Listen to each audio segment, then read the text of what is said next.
one of the white learners then refers to the black learner as an EFFK word. By the way, again, I'd prefer to say the word out so that we understand what we're speaking about here. But there are some sensitivities around it. But anyway, so he referred to the black learner as an EFFK word. We will be speaking to the Department of Basic Education in Limpopo as well to hear what interventions they are putting in place and if any action has been taken against the learner who has been identified as Erhard Foster. So that conversation is coming up at 4:10. Also on the show this afternoon, we speak to Brooke Spector, Associate Editor at the Daily Maverick. Turkey is saying that it will fast-track Sweden's application to join the NATO military alliance within weeks. So that conversation is going to come up in the next short while. And also another story that we're looking at, another story that we're looking at this afternoon is the eThekwini Metro. The mayor has now launched the festive season campaign with the city unveiling 62 Metro police vehicles that will be used for patrols during the festive season and beyond. I think for me the big concern is the state that the city is in, that the Metro is in, and the complaints that have been received about the decay of the Metro. And considering that it is our playground in South Africa, have they improved the infrastructure, the services that are required as well, to ensure that tourists who make their way to Durban, as they would normally do during the festive season, find the city in a much pleasant space than what it was last year, for instance.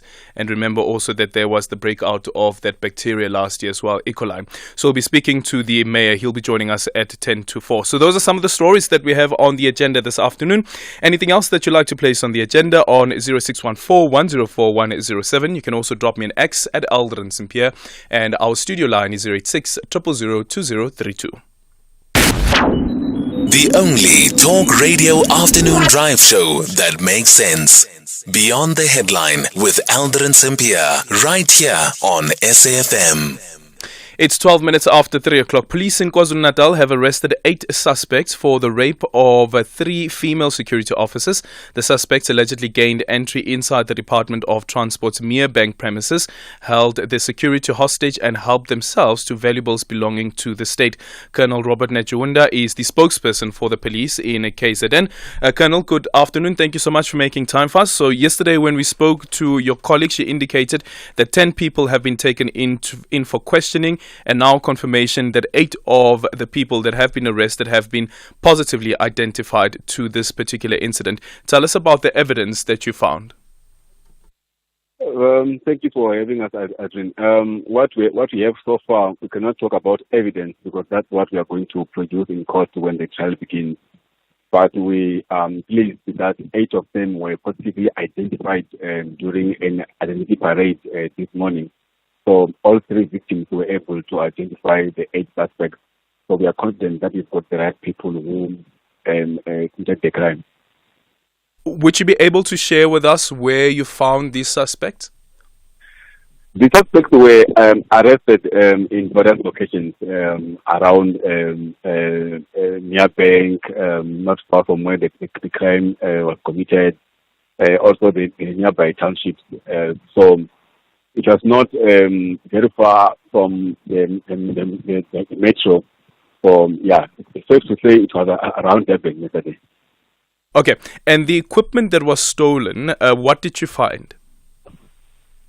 They stole a lot of things. Some of them we're trying to locate them. We believe that they will tell us where they took them, because it ranged from parts and lots of things, tools that are mostly used by the department.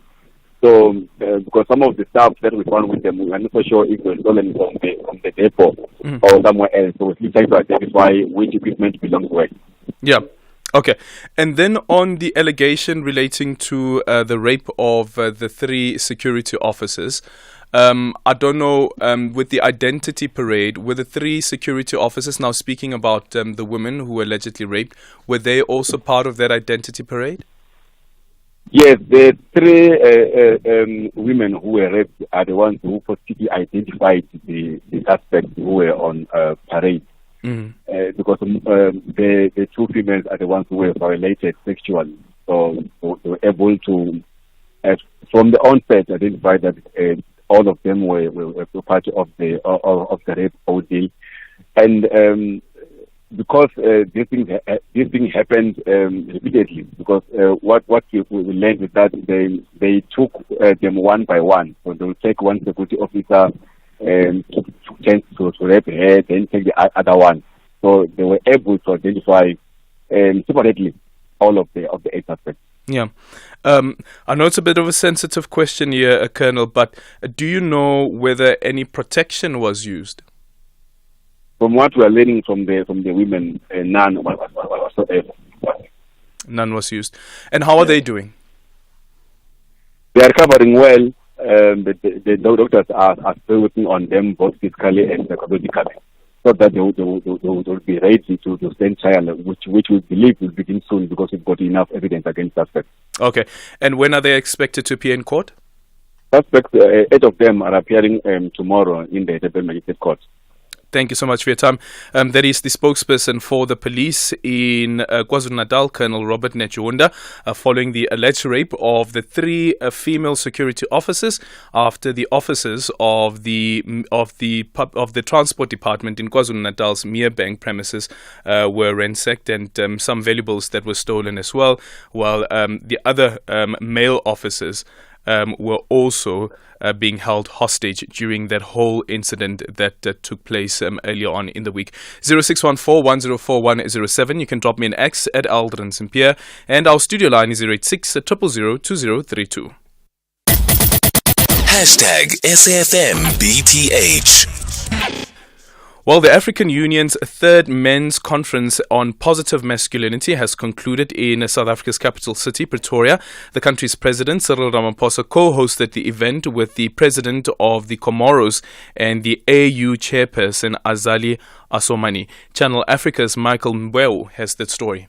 During the session on feedback from pre-conference consultations on positive masculinity representing the youth leadership, His Excellency Chido Mpemba, chairperson of the African Union Commission's Youth Envoy, echoed that it's a sad reality that women all the time have to continue fighting for their rights, particularly the underprivileged, and advocated for all countries to translate the outcomes of the anticipated documents in all languages for the message to be accessed by many individuals in their own language. Most importantly, it is a sad reality, but it is true, that women at every point in time have to constantly fight for their rights, especially in terms of accessibility within the underserved and underprivileged communities. And that is why we propose that immediately these particular recommendations are being done, immediately the convention is done, governments of all countries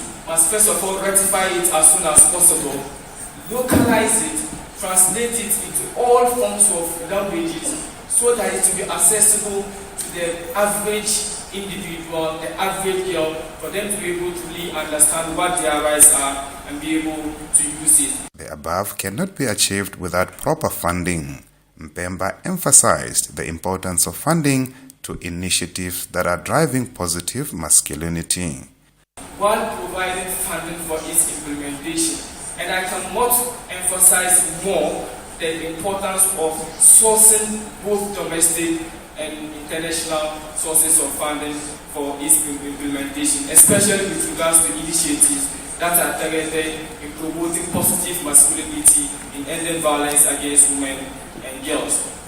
More often than not, many GBV survivors feel that they don't get equal justice and support. Mpemba expressed the need for a legal framework that is victim-centered to provide necessary victim support and proposed to governments and AU leaders to guarantee youth participation. We also think that advocating for justice and support, especially in terms of legal frameworks, one that directly is survivor-centered in order for them to be able to get things like counseling, hotlines, and all forms of medical support they need. And for you as government and for you as African Union leaders to guarantee our active participation as young people, you integrate youth focus, accountability into the framework so that we will be able to guarantee our participation in that regard. For Channel Africa News in Pretoria, I am Michael Mbewe.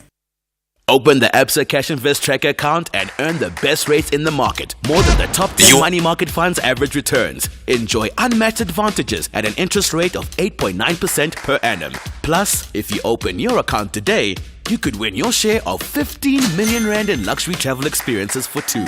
Yes, you heard right. A trip for you and your partner.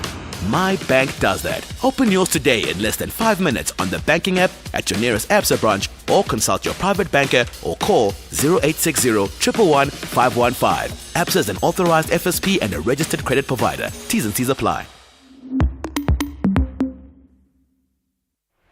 Score big with Diadora South Africa, and your soccer team could soon face your opponents in Diadora gear. Show off your love for the game and gear up for victory.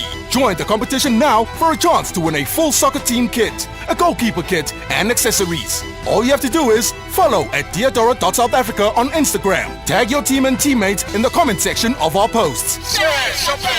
The competition closes on the 30th of November at 2 p.m. T's and C's apply. # we love it here. This great initiative is supported by SABC Sport. For the love of the game.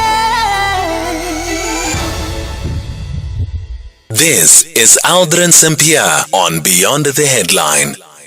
It is 21 minutes after 3 o'clock. We're in conversation next with Brooks Spector, who is an associate editor at the Daily Maverick. So Turkey says it will fast-track Sweden's application to join the NATO military alliance within weeks. This is after the Turkish Parliament Foreign Affairs Commission recently abruptly postponed a session to vote on Sweden's accession on Sweden's accession bid. But why is this issue taking so long to be finalized? We've got Brooks Spector, who is now joining us on the line. Brooks, good afternoon, and thank you so much for making time for us. Good afternoon. Good to be with you. Why do we see this particular delay when it comes to Sweden's application? But Sweden's application came at the very same time as Finland's application, and by April early this year, Finland's application was approved, and it became a full member. Yeah, no, it's a good question. I mean, originally the Swedes and the Finns had decided that they would make their applications in a kind of lockstep to demonstrate their mutual affinity to securing their borders and their circumstances vis-a-vis Russia, given the fact that Russia was in the process of invading Ukraine. But accession to NATO requires agreement by all members of NATO, and one of those members happens to be Turkey and has been for 60 years, 70 years or so. And the Turks had a couple of issues with the Swedes, but not with Finland.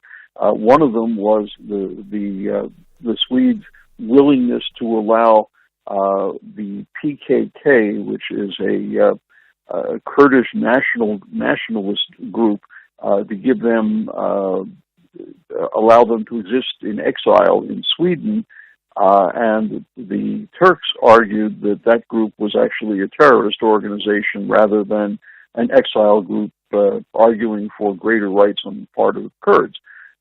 There was a second part to this, which was that the Swedes had significant restrictions on allowing arms exports from Sweden to Turkey, and Sweden is well known as a premier arms manufacturer with a thriving, although not huge, arms export industry. The material is considered to be first class, and people like to buy it, especially if they feel that they need to augment their security arrangements.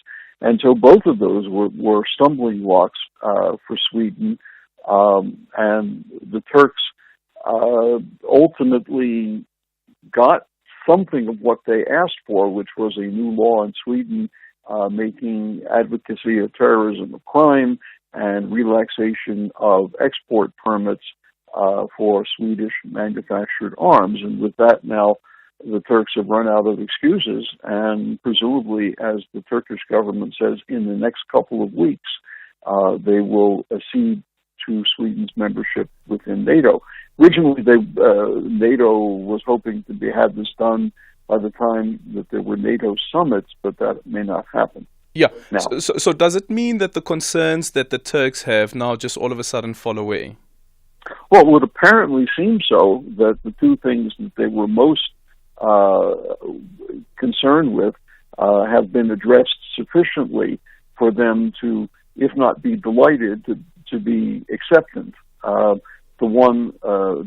The issue of quote-unquote terrorism and those who advocate it, and arms export permits. Turkey has a very large standing army, and it's highly regarded, but there are those around the world who argue that Turkey is not absolutely the paragon of virtue in its dealing with the Kurds, or, for that matter, in the way in which it deploys its military. Yep. So, what you have here is something of a classic compromise. And then with Hungary, because they have said that they're not ready to ratify Sweden's application as well, while on the other hand, the Prime Minister had said that the approval was just basically a technicality. Yeah, the Hungarians have basically said they're not going to be the last nation to agree. So they obviously are now in the process of reconfiguring their position on the matter so that they will be just one step ahead of the Turks, I guess, in saying yes. Okay. One of the other points that has been raised is that it is important to fast-track Sweden's application and accession to NATO or its membership. And the concern has been that this would be to ward off threats from Russia. What are those threats? Are they apparent? From the perspective of the Swedes and the Finns, they were clearly apparent. It's harder for us to sit sort of in imperial judgment from the outside.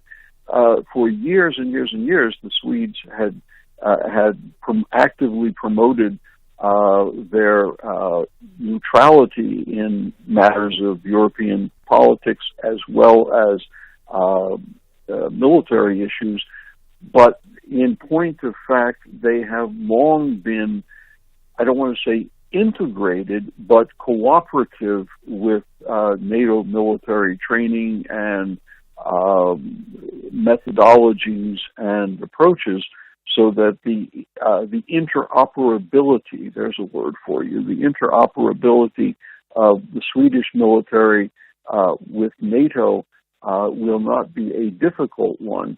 The whole northern tier, Estonia, Latvia, Lithuania, Finland, Sweden, they all had a real warning bell, siren, 2 o'clock in the morning kind of siren, with the invasion of Ukraine by Russia, and especially the 3 Baltic republics began to see themselves very clearly as, we could be next, was the way in which I think they would have phrased it.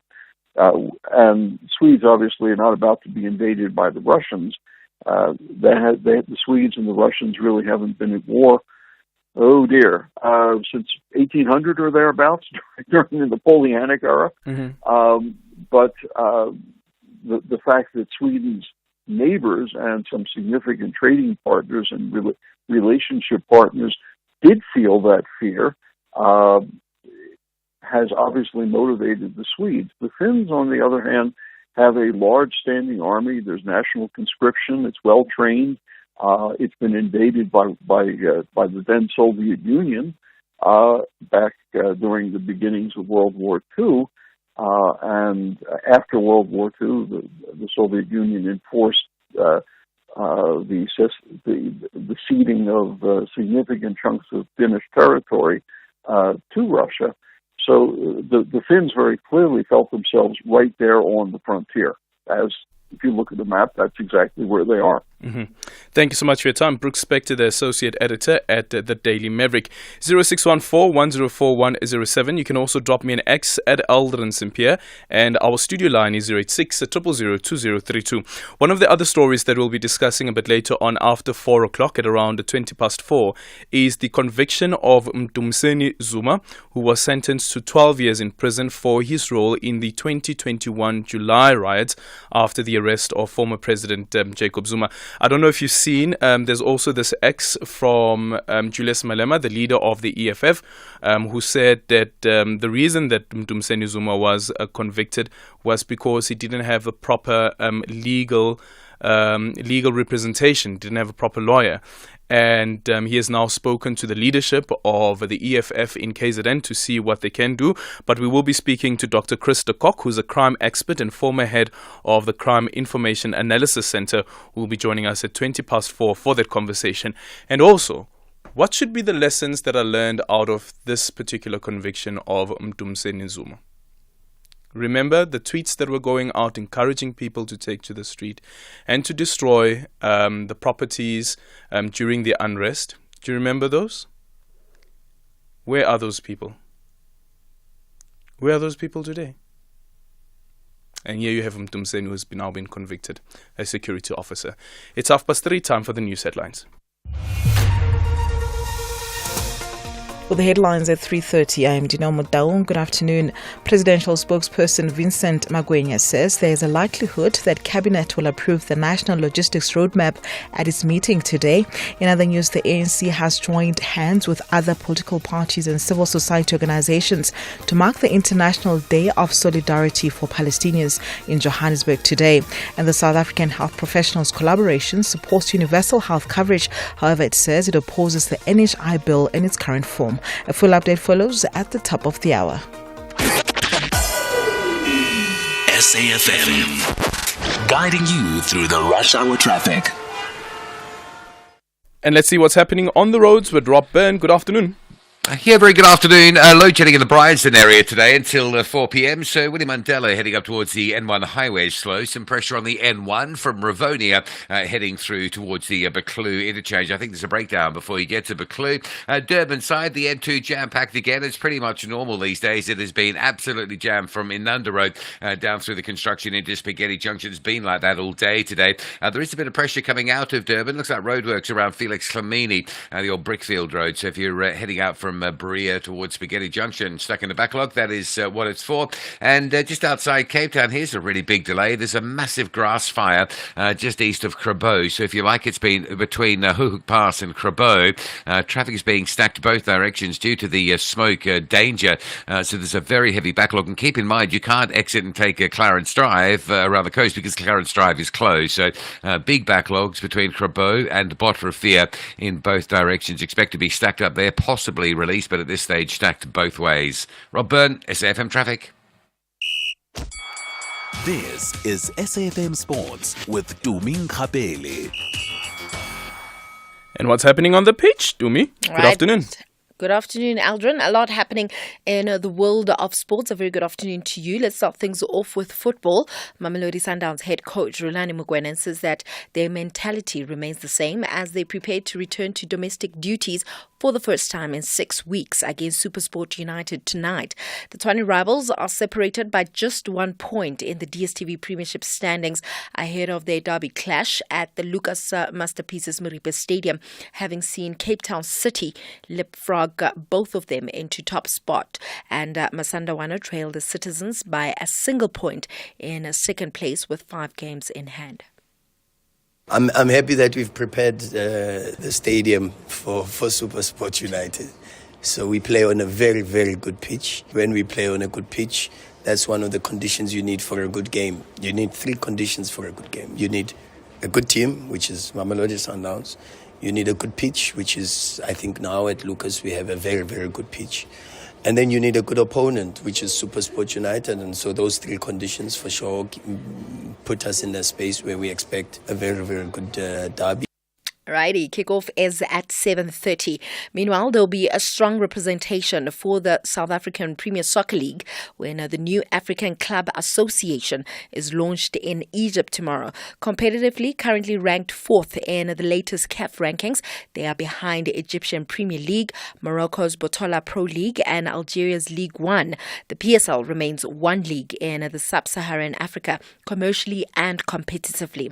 The PSL will be represented by its acting CEO and Execo member Mato Madlala, Cape Town City Chairman and Exco member John Comatus, as well as TS Galaxy President Tim Sukazi.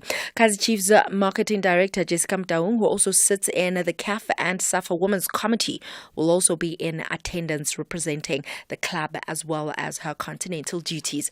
Elsewhere, Manchester United captain Bruno Fernandes believes that his previous stats at Manchester United have made him a target for criticism, but he's quite confident that he's performing well as a captain. Fernandes' credentials for wearing the armband have been recently scrutinized by former United midfielder Roy Keane, who questioned the Portugal international for setting penalty duties to Marcus Rashford against Everton at the weekend. But Fernandes says that he did what he thought was best for the team and reckons that criticism is inevitable.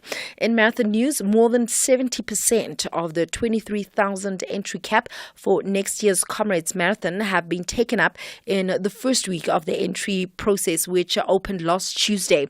Runners are urged to get their entry in as quick as possible because if they don't use the time now, they will run out of entries.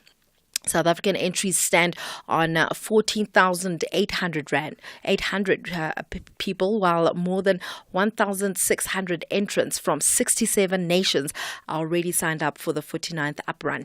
Their entry period closes on the 11th of December, or as soon as the entry cap of 23,000 entries has been reached. Prospective entrants are encouraged to get their entries in early to avoid disappointments. Ending things off with golf, Tiger Woods says that he will continue to play as long as he thinks that he can still win as he prepares to return to professional golf. Woods will play at the Hero World Challenge in the Bahamas, having not played since injury forced him to withdraw from the Masters in April. The 15-time major win then had the fusion surgery on a bone in his ankle, and then the 47-year-old has struggled to walk 18 holes since then, but after he was seen caddying for his son Charlie at a junior golf national championship earlier this month, he has decided that now is the right time to return to action. Well, that's it. It's a wrap from my side. For SAFM Sport, I'm Dumin Kapele. SAFM invites you to tune in for our inaugural public lecture, delivered by the former Chief Justice Mogoeng Mogoeng. This is an opportunity to use this privilege for the advancement of the cause of justice, because there is so much more that still needs to be done out there. The theme for the lecture is Constitutionalism and Upholding the Rule of Law in South Africa, as corruption and malfeasance eroded the moral fabric of the democratic disposition. The lecture will take place on the 29th of November 2023, broadcasted live on SAFM 104 to 107 FM, streaming on Facebook, X and YouTube channels from 7 p.m. SAFM, leading the conversation.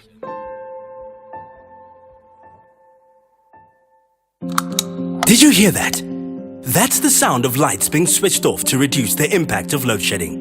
Eskom is encouraging you to use less electricity at all times by switching off electrical appliances and lights that are not in use. Cell phone chargers, TVs, and decoders still use electricity if they're not switched off at the socket.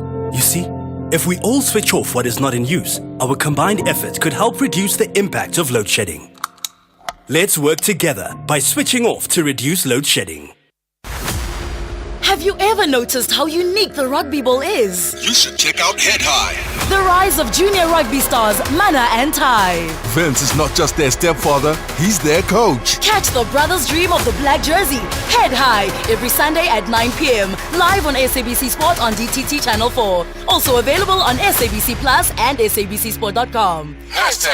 #Rugby Drama Galore. Brought to you by SABC Sport. For the love of the game. Beyond the Headline on SAFM. Did the Congress of the People then give you the go-ahead to become the face of SARA and that you will be affiliated to SARA as well? Certainly. We started with President Lukota. From August, we've been having these discussions, which then started to be formalized in September, giving go-ahead. And my name was approved. His name, he's the honorary president of this movement. His name is there on the structure as well. We were shocked. He drops a bombshell, no notice, no heads up. I was shocked. I just see it in the media that I'm being fired for being involved. But the president himself approved all of this. Executive President there of the South African Rainbow Alliance and former Speaker of the City of Johannesburg. Beyond the Headline with Aldrin Sampear. Weekdays, 3 to 6 p.m. It's 20 minutes now before 4 o'clock. Coming up, we'll play a report that has been compiled by Zaylene Merrington looking at Parliament's police committees you've just heard in the news, which has adopted the Independent Police Investigative Directorate Amendment Bill. And then at 10 to 4, we speak to the Mayor of the city of eThekwini as they have launched the Festive Season campaign. The issue that drew the most criticism during public hearings remains a point of contention. Concerns have been raised about the appointment of the Executive Director of IPID. This was also reflected in the committee report. This is Aldrin Sampear on Beyond the Headline.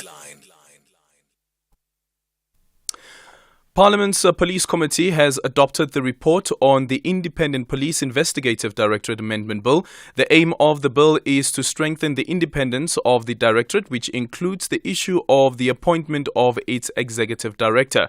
The bill has been widely criticised because the appointment of the Executive Director still lies with the Minister of Police and Cabinet. Before starting the committee process, both the State Law Advisor and Parliament's Legal Services indicated that the bill was not constitutional because of this. The bill is supposed to address the appointment of the Executive Director following a Constitutional Court judgment that was handed down in 2016 that the removal of the then IPID head Robert McBride by the Minister was unconstitutional. This report has been compiled by Zaylene Merrington. The issue that drew the most criticism during public hearings remains a point of contention. Concerns have been raised about the appointment of the Executive Director of IPID.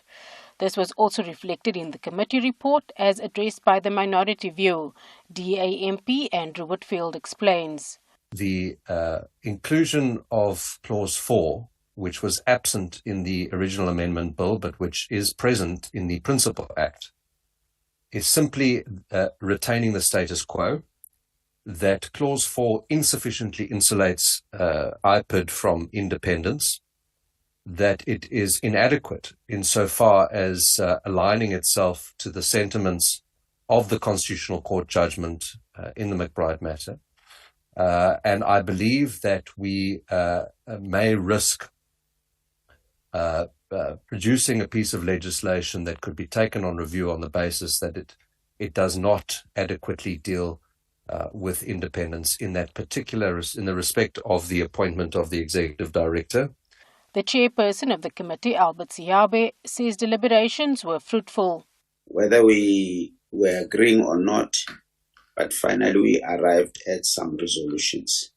We have checked whether those resolutions are well captured, and I didn't see any hand to raise an amendment. I will therefore call upon a proposal to adopt the bill as it is. The bill will now be tabled in the National Assembly where it will be voted on. Zaylene Merrington at Parliament. SAFM has signed a code of conduct that is enforced by the Broadcasting Complaints Commission of South Africa. Under the code, we are committed to giving news that is accurate, comment that is fair, and programming that is not harmful, does not amount to hate speech, or contain violence or explicit sex. If you think we are not living up to that code, then you can inform the Broadcasting Complaints Commission of South Africa. Direct any complaints in writing to the Broadcasting Complaints Commission of South Africa. PO Box 142365. Craig Hall 2024. Fax to 011-326-3198 or an email to bccsa@nabsa.co.za. For more information, please visit www.bccsa.co.za.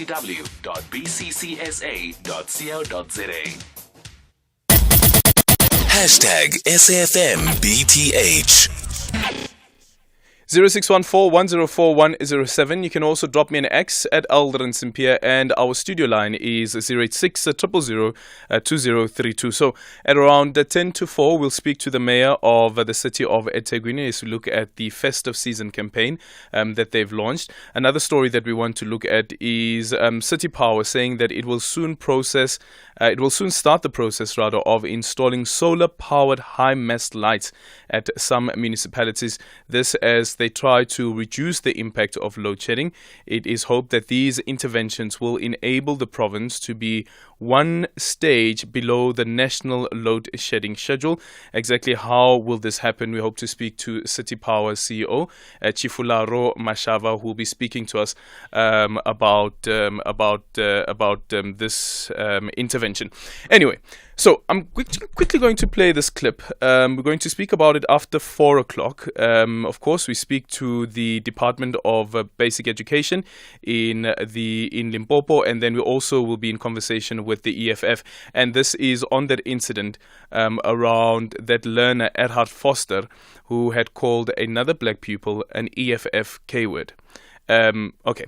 Do you know what? Because we've got a guest on the line, I'll explain it a bit later on, and then I'll play the clip a bit later on. But let's speak now to Chifularo Mashava, who is the CEO of City Power. As I've indicated, City Power will soon start the process of installing the solar-powered high-mast lights at some municipalities.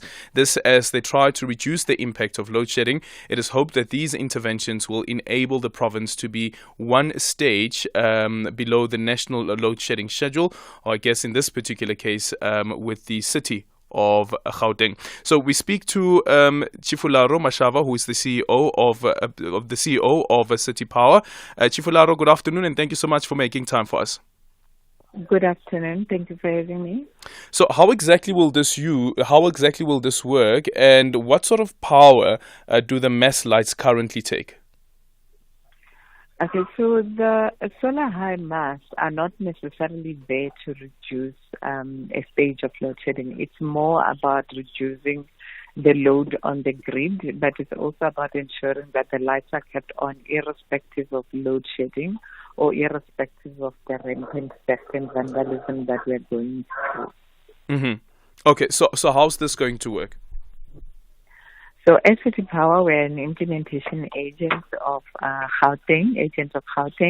So we will be going to the different municipalities and identifying all the areas where their standard or conventional street lights have been vandalized, and we will be replacing those now with the solar-powered high masts. So these are bigger structures which will not easily be prone to theft and vandalism like the standard lights.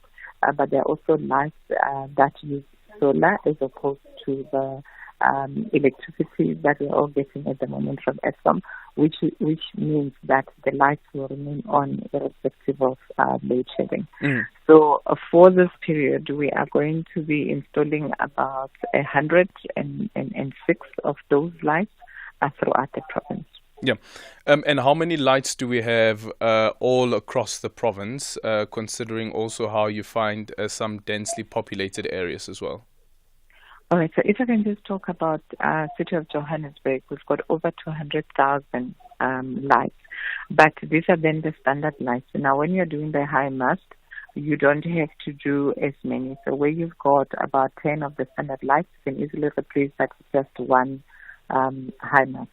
So the first project that we're doing, which is just what we're going to do in the next 2 months, is going to be a total of 106 lights. 106 lights. And how long will it take for all of these lights to be installed? They should all be installed by February. All be installed by 2024. Okay.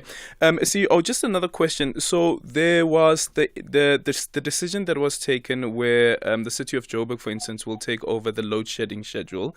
How has that had an impact at all on the process around how City Power goes about the switching on and off of lights, considering that you have the 2-hour intervals, and on the other end as well, you have some residents who are complaining and saying that my schedule is not according to what I have been told by the certain private platforms as well, like for instance Eskom Sepush.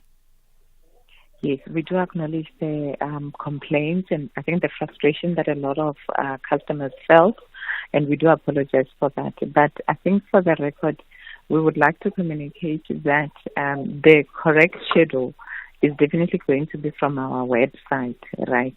I know that the private entity, which is Eskom Sepush, does draw that data and does publish, but there were quite a few discrepancies that we saw there. So we encourage customers to rather come to our own website because that is data that we can definitely back up to say this is what's going to happen. Yeah. There were instances where the wrong schedules were published on that particular platform. So stage 1 to stage 4 is definitely remaining on 2-hour intervals, although customers will have a reprieve of anything between 6 hours and 14 hours in between. It will not be like every 2 hours or so I'm getting load shed. This is stage 1 to stage 4. However, stage 5 to stage 8, we are reviewing so that perhaps we can get back to the 4 hours. But we just want to create context, if I may, that the 2 hours was quite helpful because last week we actually caught criminals on the act because they expected the lights to be off for 4 hours. And actually they almost got electrocuted because the 2 hours helps us so that we can limit the theft and vandalism that is happening. But we'll only be able to do that for stage 1 to stage 4. And when it comes to the higher stages, we are going to possibly go back to 4 hours. Yeah. Are you able to speak at this particular point the impact that this decision has had on industries, for instance? So in terms of industry, we actually have something different, right, in terms of businesses.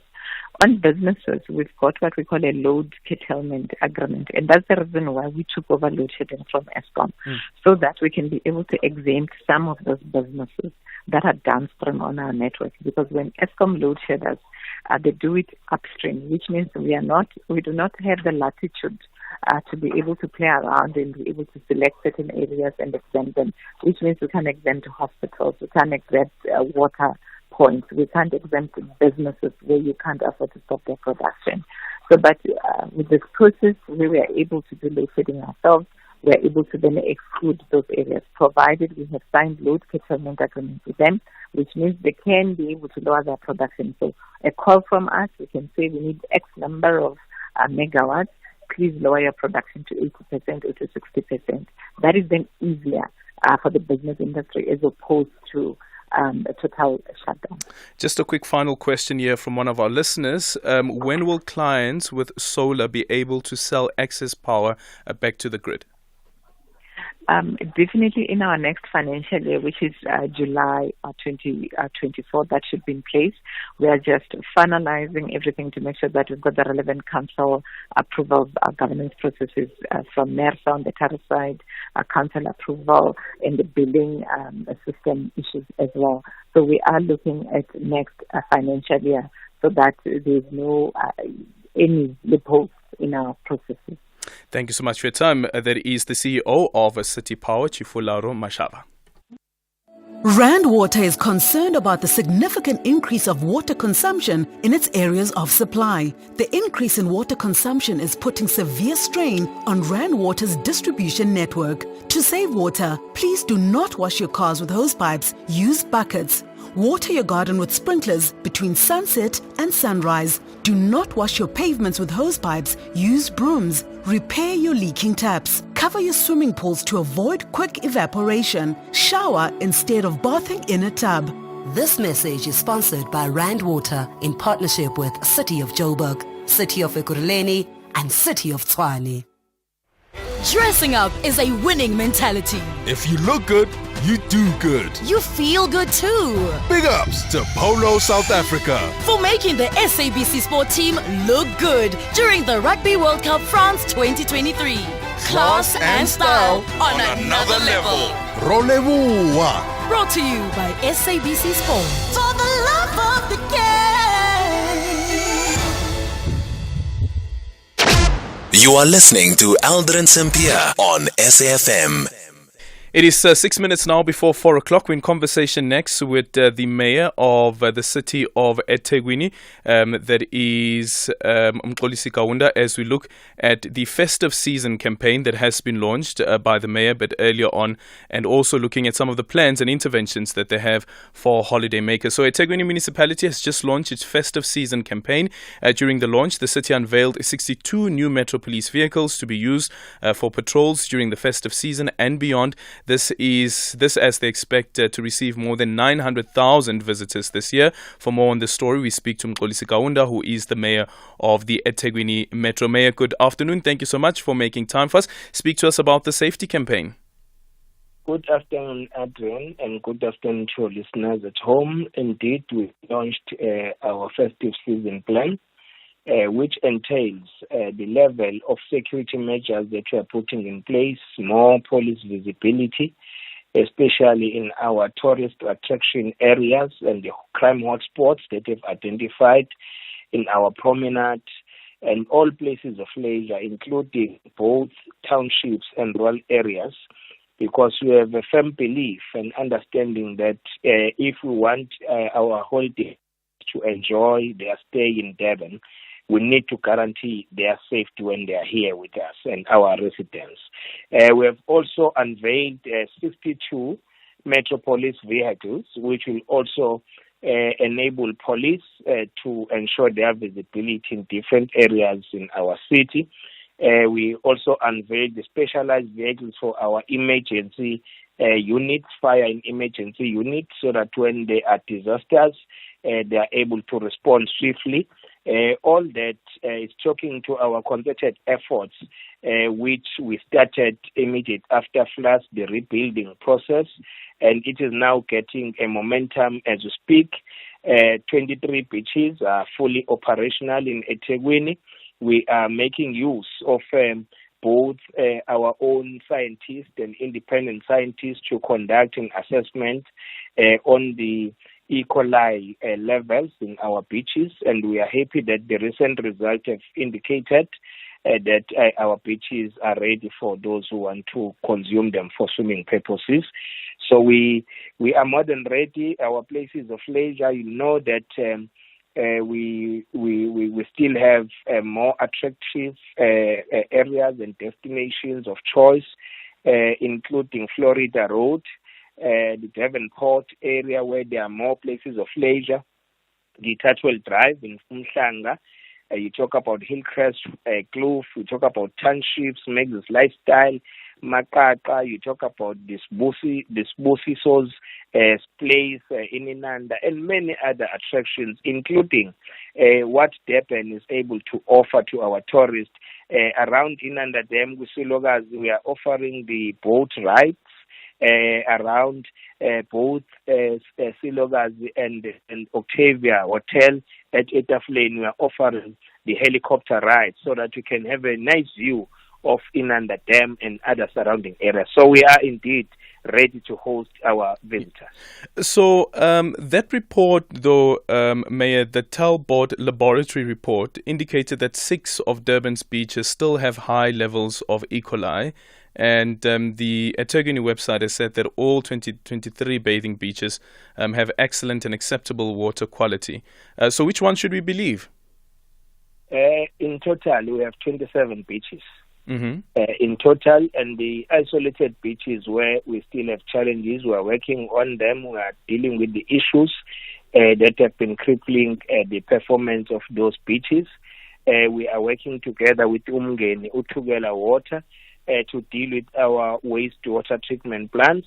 They've also procured some of the chemicals that are going to be adding more value in ensuring the quality of water. And we are convinced that come the 15th of December, all our beaches will be ready 100%. But out of 27, if 23 is working, it shows that the majority, because there are cities without that number of beaches.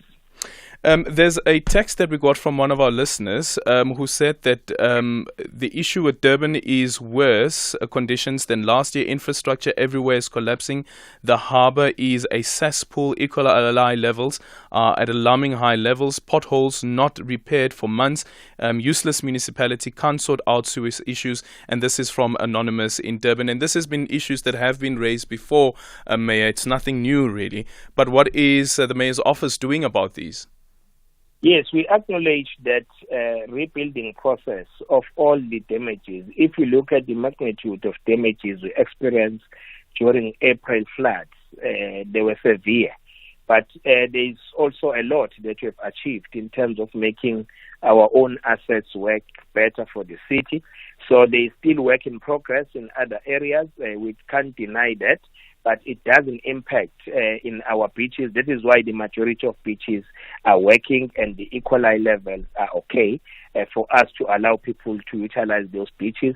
Hence, we say as a city, we are ready. We are now open for business. Visitors will enjoy themselves in many areas and destinations that we have, and we have to offer more for our own visitors. That includes the horse riding and the game reserves and many things that you can look off. We are not only boasting with the beaches, but we do have other facilities and destinations. Are you proud, though, Mayor, about the state of the Durban CBD? I'm not proud about the state of Durban CBD, but I'm proud of the concerted efforts we are putting. Firstly, in terms of cleaning it, there are major improvements that we are making. Yes, we are not done 100%.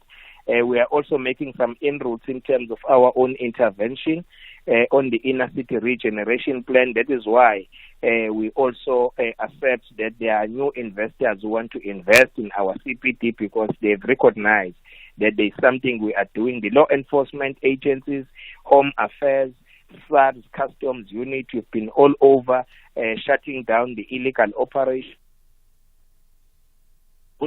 So that on its own, it shows that there are concerted efforts from the city point of view to ensure that we make this city and the CBD work.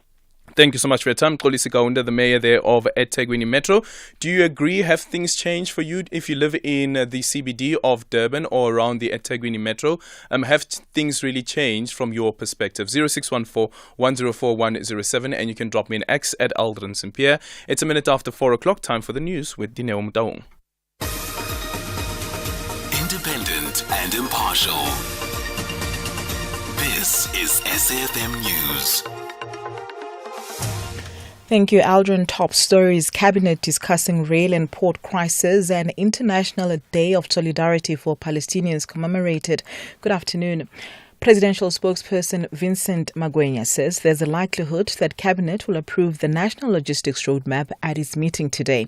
Briefing the media on the President's public program, Magwenya said the roadmap is aimed at addressing the current challenges facing especially Transnet, which is struggling to process large quantities of cargo at various ports. It is also aimed at reforming the logistics sector as a whole in the long term. And ensure that we do not suffer the kind of backlogs and that we've seen, which have had a detrimental effect on the economy, particularly, the issues around Transnet, as well as the kind of traffic that the President saw in Durban and saw for himself at the port of Richards Bay as well. The ANC has joined hands with other political parties and civil society organizations to mark the International Day of Solidarity for Palestinians in Johannesburg today. The organization marched from the Mary Fitzgerald Square to the Nelson Mandela Bridge, several kilometers away in the central business district. The day is commemorated annually by the United Nations, and this year takes place as Israel and Palestinian group Hamas are engaged in a conflict that began on the 7th of October. The Johannesburg march takes place under the theme Unite Against Genocide, Ceasefire Now. TK Ngiza is the ANC's Gauteng Provincial Secretary. Many years ago, we always stood and will stand with those who are oppressed. If a motion comes in Parliament and we agree to it, we are not the ones who are going to stand against the motion because it's brought by any of the party. We are not that organization.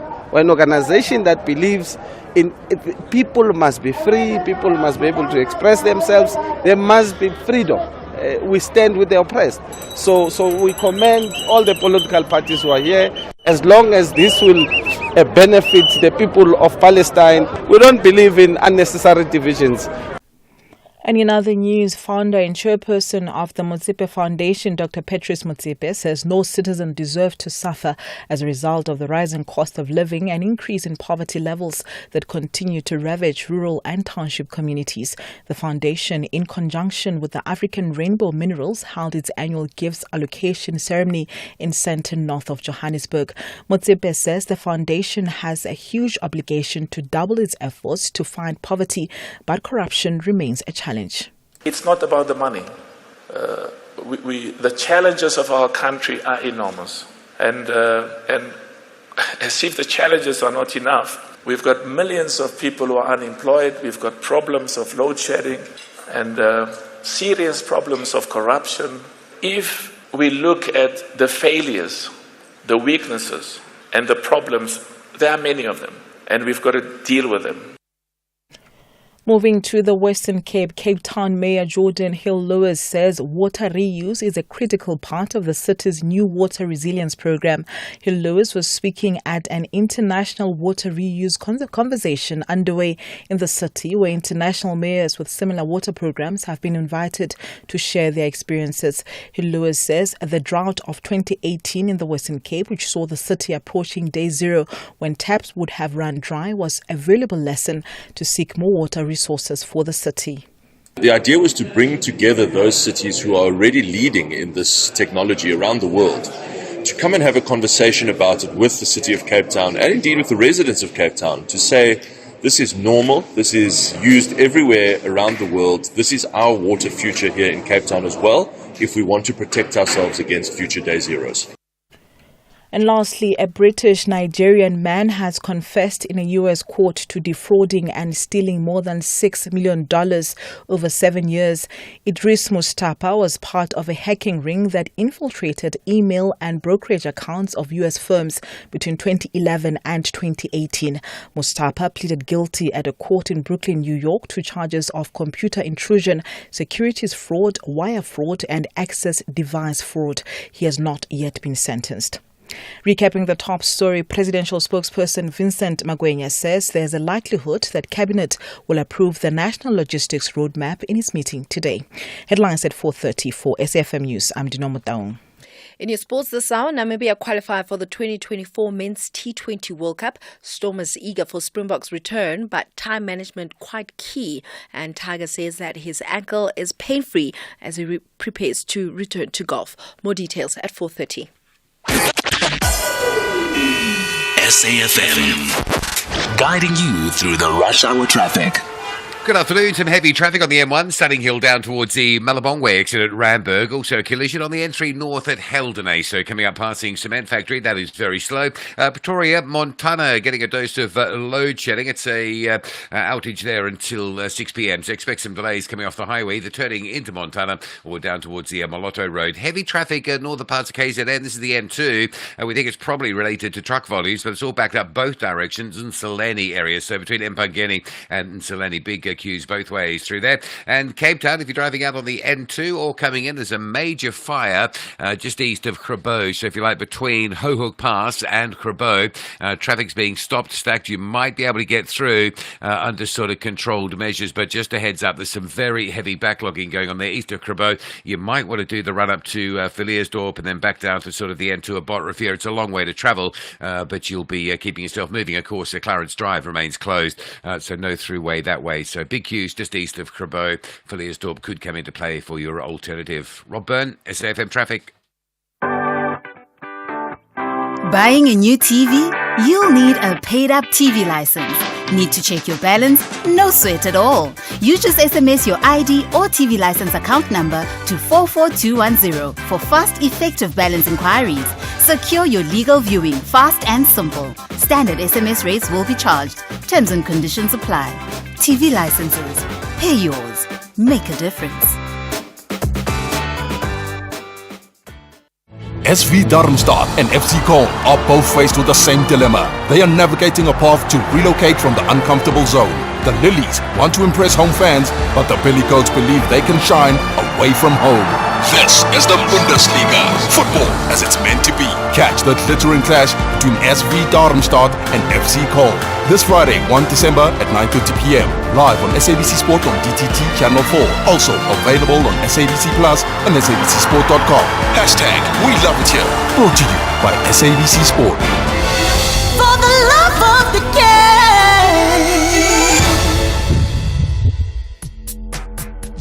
If you're active on social media and love SAFM, we hope you'll take a moment to like or follow our SAFM page on Facebook and Twitter. These are the best places to find all the guest information, conversations, and stories you love from your favorite presenters, along with regular updates from SABC News. And don't forget, you can send your questions to feedback@safm.co.za. SAFM, leading the conversation. 5, 4, 3, 2, 1. 10 past 4. 10 past 4. Bob! Bob! This is Aldrin Sampear on Beyond the Headline.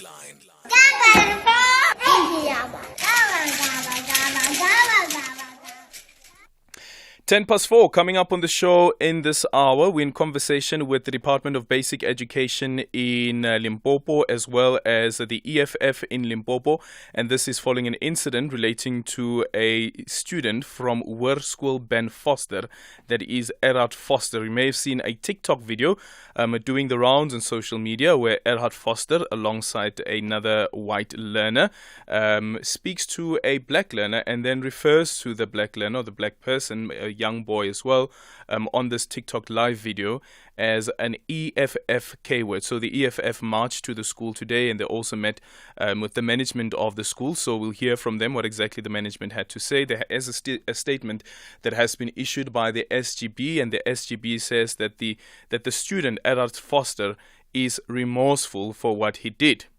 Is it enough? And then at 20 past 4, we speak to Dr. Chris de Kock, who's a crime expert and former head of the Crime Information Analysis Center. And this is following the conviction of Mdumiseni Zuma, who has been sentenced to 12 years in prison for the role he played in the 2021 July unrest. 2 years of the 12-year sentence has been suspended. And then at 4:45, we speak to Lubaba Lombeki, who is the spokesperson of the National Council for Persons with Disabilities. The National Council for People Living with Disabilities is focusing on championing the dignity and human rights of children at Ikwezi Lokusa Special School, which is based at Umtata in the Eastern Cape. 0614-104-107. You can drop me an X at Aldrin Sampear, and our studio line is 086-000-2032.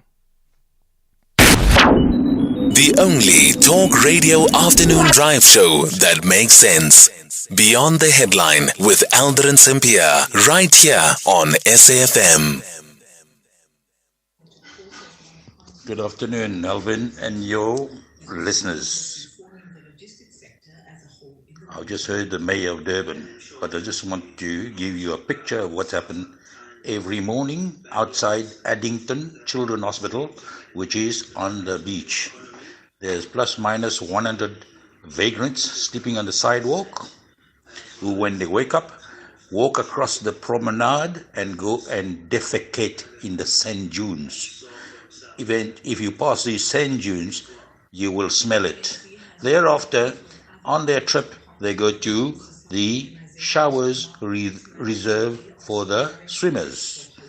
They start washing their private parts, open to the public, while the police just drive around looking at their cell phones, where no bylaw prosecution is being instituted. This is Uncle Phil here. Sorry to there's worse than that, but it's going to be too long. I don't want to be too long on your channel. Thank you. Goodbye. Have a nice afternoon. Well, a lot of reaction to that interview and what the mayor has said, and some people, of course, saying that there's no truth to what the mayor was saying. Someone actually sent through a text via the WhatsApp line saying that Durban is just worse daily. Ngeke futhi ubone ehamba even ku West Street amakhansela cause ibolile. It is unbelievable that Durban is in this condition. Bona befika otai. Bafage otai. Speaking about how these councillors would be wearing their ties and never ever go to West Street, which as he described as ibolile. 0614-104-107, and you can drop me an X at Aldrin Sampear. This is Aldrin Sampear on Beyond the Headline. Okay, in a video that has gone viral on social media, an engagement on TikTok between a black learner and two white learners took place where a racial slur, the K word, was used at the end of the discussion to unpack the interventions that are being made by the Department of Basic Education against the implicated learner, Erard Foster. We now speak to Matume Etauyatswala, who is the head of the communications department of the Basic Education Department in Limpopo. But let's just quickly give you a sense of what was said during the clip. Of course, we've bleeped out some of the slur words and some of the offensive words as well, but here's the sense of it. You EFF. EFF. Okay, that's not nice. That is not nice. In 2023, we're still dealing with racism. Well, in 2023, we're still dealing with racism. Matume now joining us on the line. Matume, good afternoon. Thank you so much for making time for us. What does the department have to say about this incident? Good afternoon, Aldrin, and thank you very much for giving us the opportunity to come and air our views. Obviously, MEC Lurle Ramakanya is highly disappointed at the unfortunate incident. You'd know, Aldrin, that Ben Foster is one of the schools that produced one of our bomb squad members. Trevor Nyagani is popularly known as the best performing school.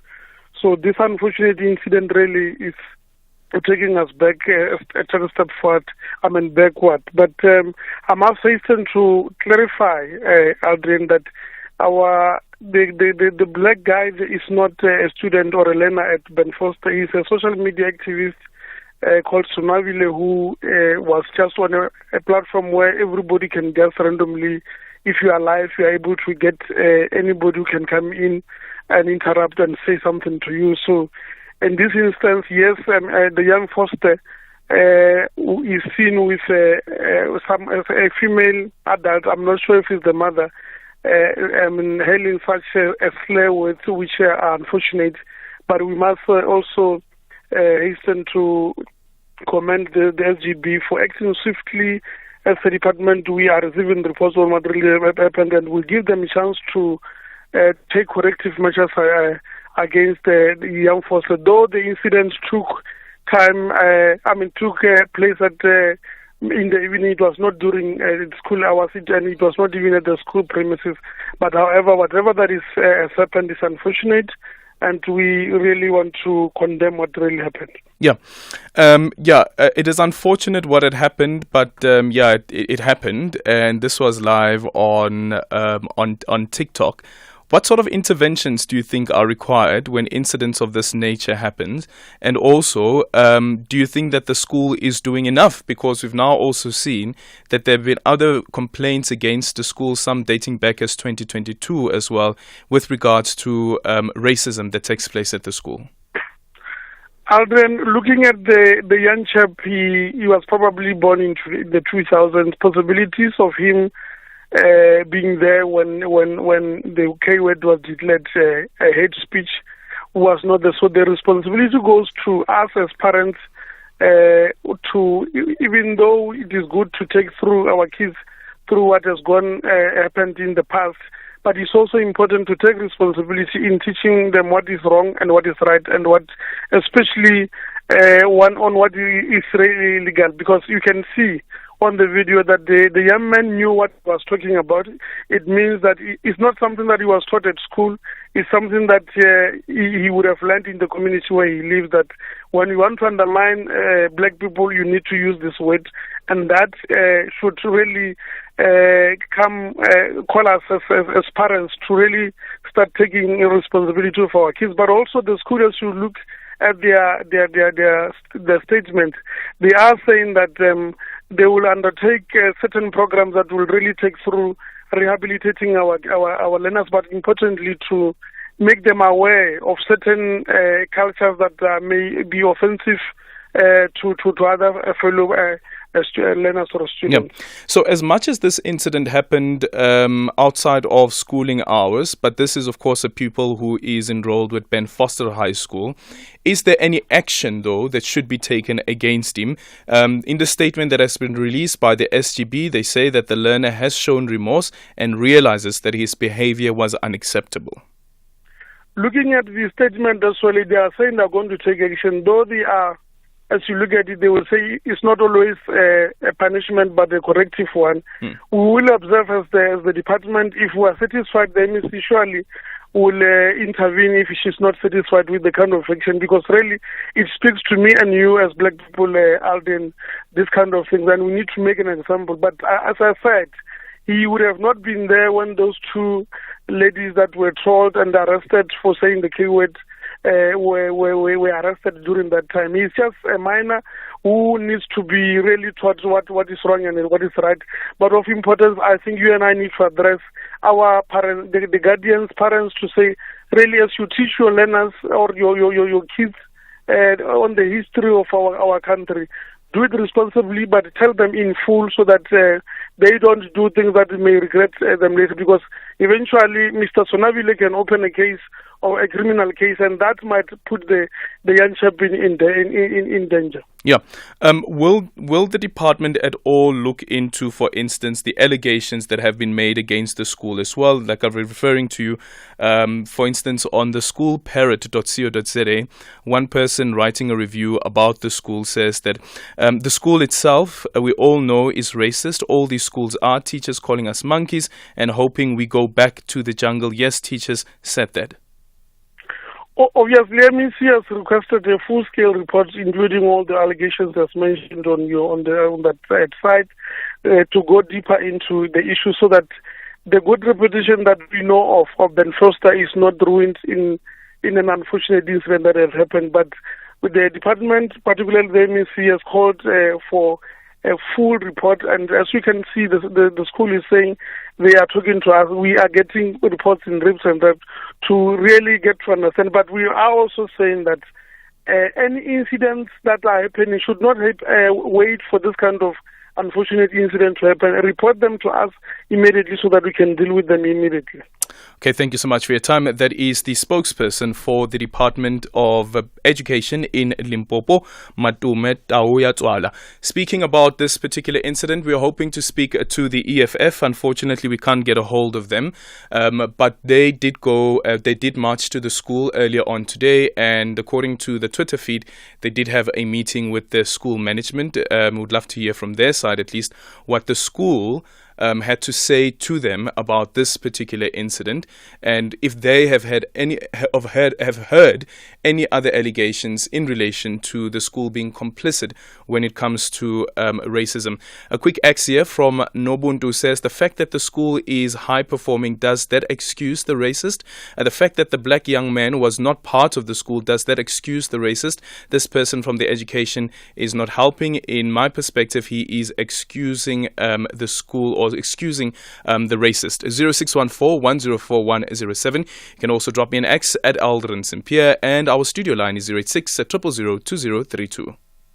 Good afternoon, Aldrin. This is John in Bloemfontein. Aldrin, I don't care who says what, but I've always had a belief that with anybody born in our generation, racism is taught in the house. That kid was saying exactly what their parents are saying in the house. That's how they refer to the EFF. That's how they refer to other black people. That's what they do in their circles. That's how they behave. Some of us have played cricket for a very long time with white people. We know their behavior. That kid was taught. The parents must be held accountable and they must be brought in for questioning. That thing is taught. Thank you very much. Yeah, so in that statement also from the school, they say that they've had a conversation with the learner and his parents, and I wonder what was the explanation from the parents about what their son said on social media. Clearly was comfortable with saying it, but then realized later on that perhaps what I did was wrong, and then he switched off his connectivity because then the line just goes dead. Another part for me is people need to be really careful around how they view and see the EFF. You may not like the politics of the EFF, but then also equating members or people who are supporters of the EFF as K words for me is a big problem. And you see, as this voice note has pointed out as well, is that chances are that when the family has conversations about the EFF or when the EFF comes up on the news and they make comments about the EFF, that's the type of phrase that they use to describe the EFF. 0614-104-107. You can also drop me an X at Aldrin Sampear, and our studio line is 086 000 2032.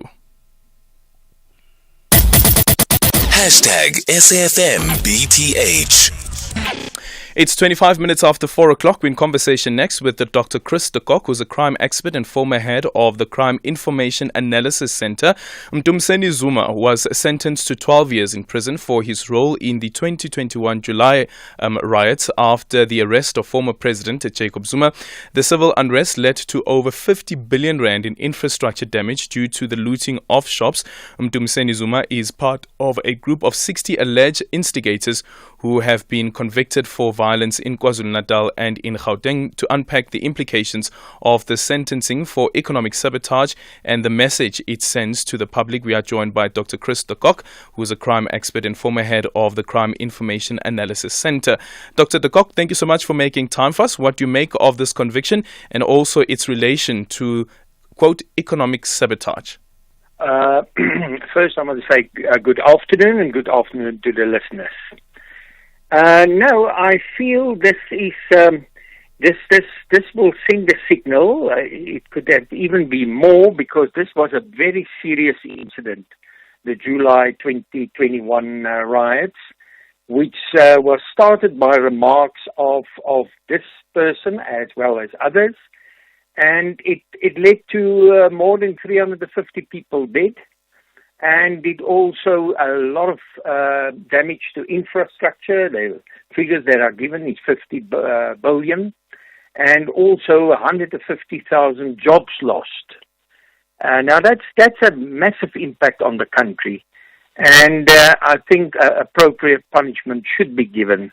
And maybe the court thought it right that this is the appropriate punishment, and that this will send a signal. Now, there's still people to appear before court, and they will still have to be found guilty and then also punished.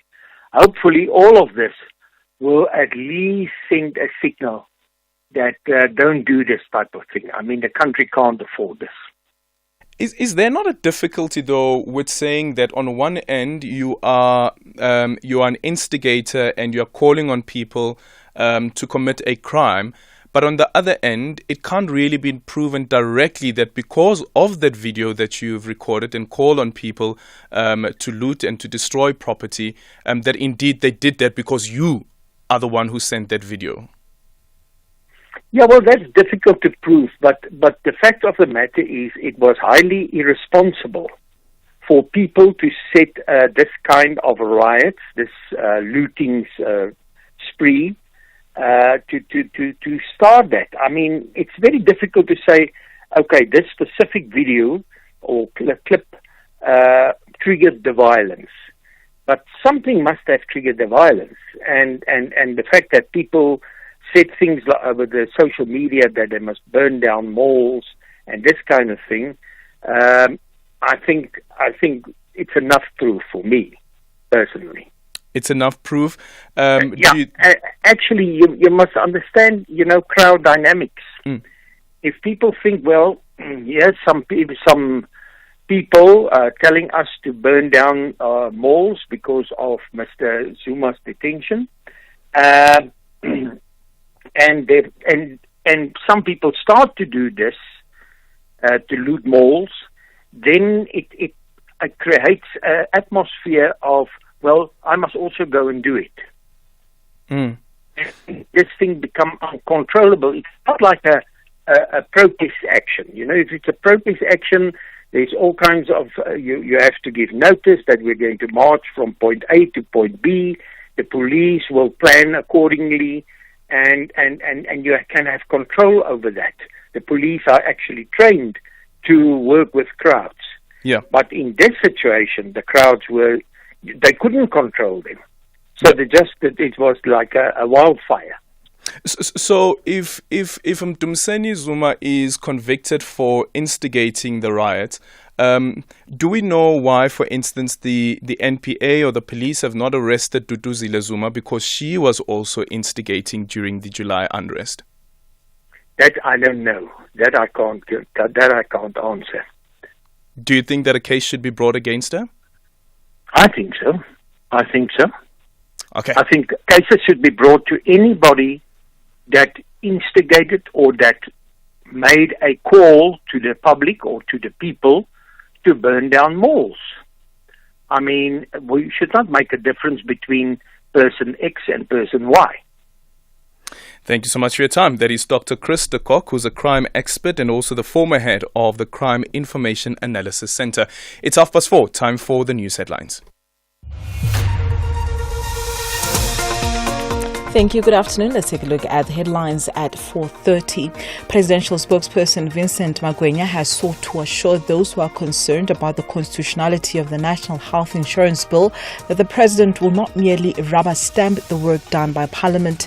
In other news, the SAPS has confirmed that a case of assault has been opened by a prison warder against accused numbers 2, 3 and 4 in the Senzo Mayua murder trial. And Britain's Supreme Court is set to decide on a dispute between South Africa and a UK company, Argentum Exploration. It comes after the company in 2017 salvaged over 2,000 bars of South Africa's silver in a shipwreck in 1942. A full update follows at the top of the hour with Greg Hoos. SAFM, guiding you through the rush hour traffic. Very good afternoon. Ooh.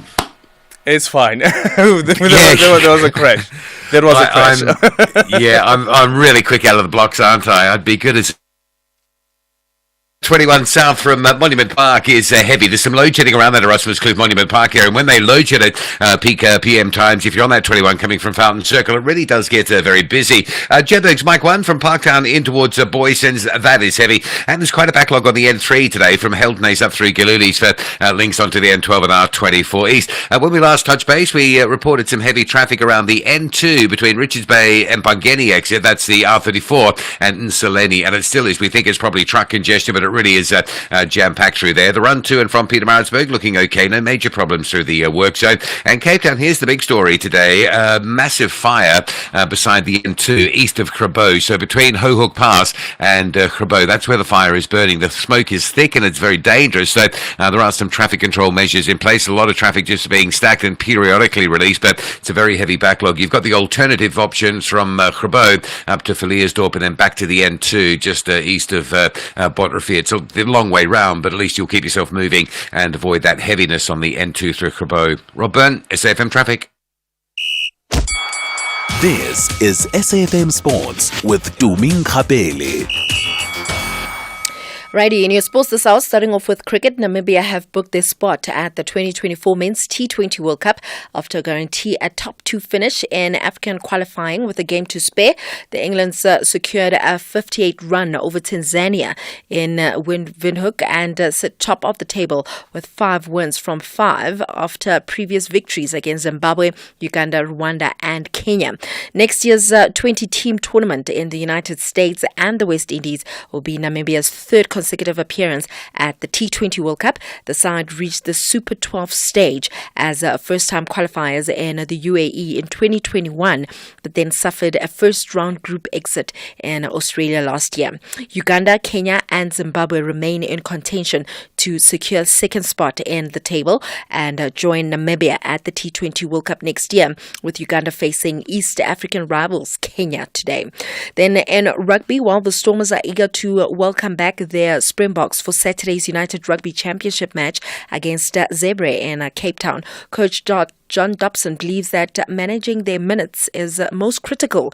Utility backs Mani Libak and Damian Willemse, as well as forwards Dean Fourie, Frans Malherbe and flank Marvin Uri could play against the Italians, but Dobson feels that them being back into club rugby is quite key, given that they last touched the ball in the Rugby World Cup in October.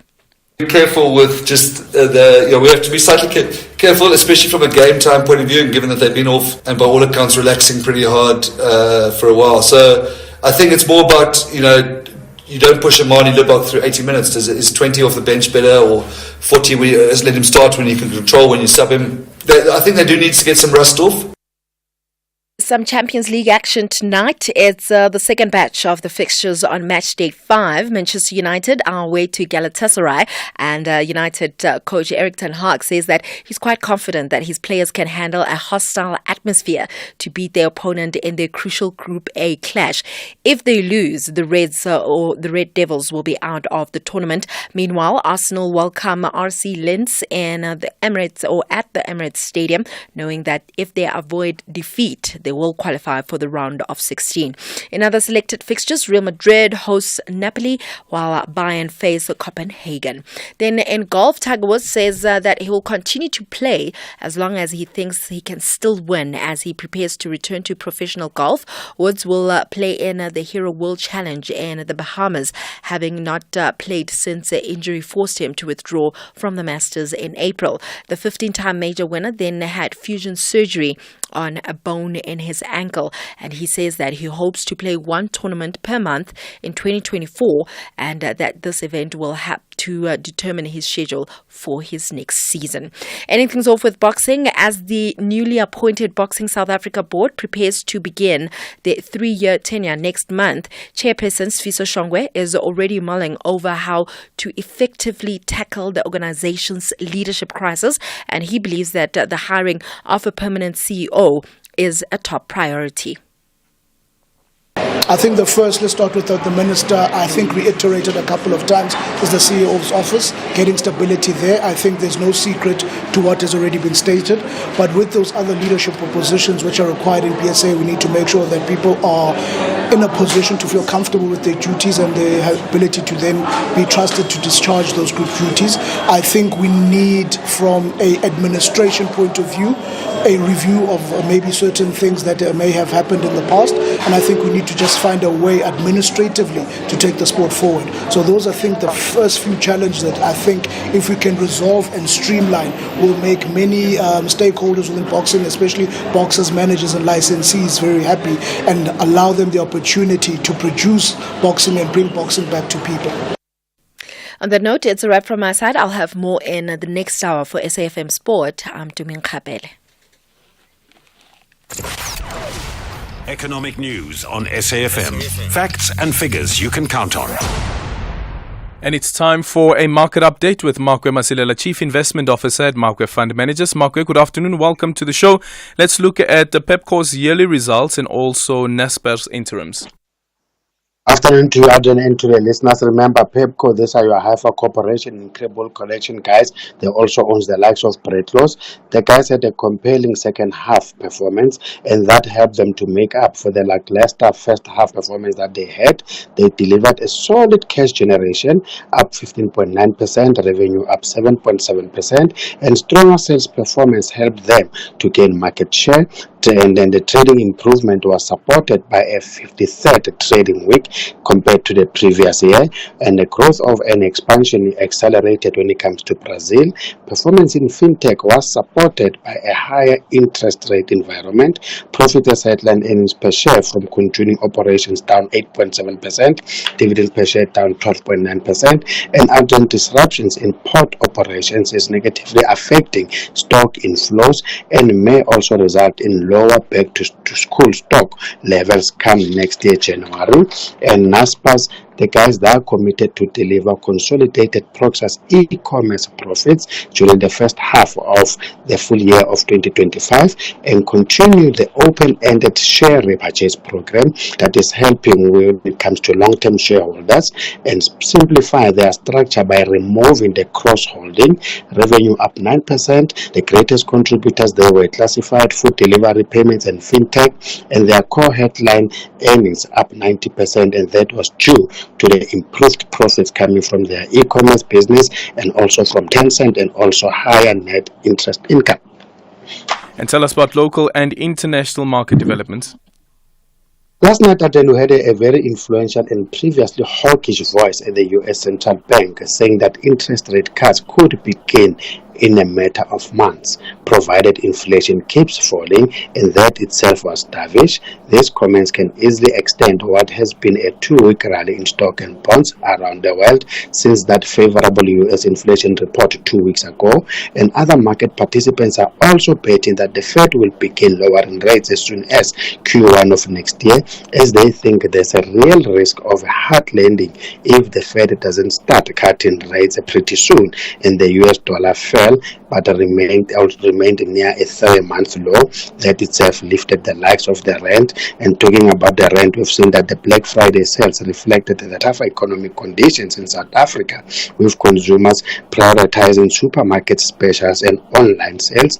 Recorded total sales were almost 4.5 billion, and all traders turned their attention to the OPEC Plus meeting tomorrow, which is supposed to decide their output policy, while supply disruptions caused by a storm in the Black Sea and lower U.S. inventories drove by. We see Brent crude is up 1% at 82.18, and the gold price holding up, getting support from the rate cut bets. Gold, as we're talking now, is flat at 2,039. Platinum is down 0.7% at 983. The DAX is up 1%, CAC up 0.4%, FTSE down 0.2%. The Dow and the S&P opened up 0.3%. JC is down 0.5%, with financials down 0.8%. Our industrials are down also 0.7%, but our resources are up 0.4%. The rand is now 18.54 to the US dollar, 23.51 to the pound, and 20.33 to the euro. Officer Ed Mark, we're fund managers. Some people who could not pronounce Kandla, they've now learned Nkandla, Nkandla, Nkandla. Hey, hey, hey. Aldrin, it's Elon Musk, not Musk. Sorry, John, it's Elon who? Musk. It's not Elon who? Musk, as you've been saying it. It's not Elon Musk. It's Elon Musk. Musk, yes. Hey, hey. Say this right here. Fish. No. Fish. Yes. Fish. Yes, say it real quick, short. Fish. Listen to me, Oscar. It's fish. Fish. Tig, sausage, George Cook. Hey, hey, hey. At the end of the day, there is such a thing as a black accent. We seem to have forgotten that, because there's French accents, there's Indian accents, there's Chinese accents, and then there should be a black accent, Aldrin Sampear on Beyond the Headline. Let's take your calls on 086 000 2032, and you can also drop me an X at Aldrin Sampear.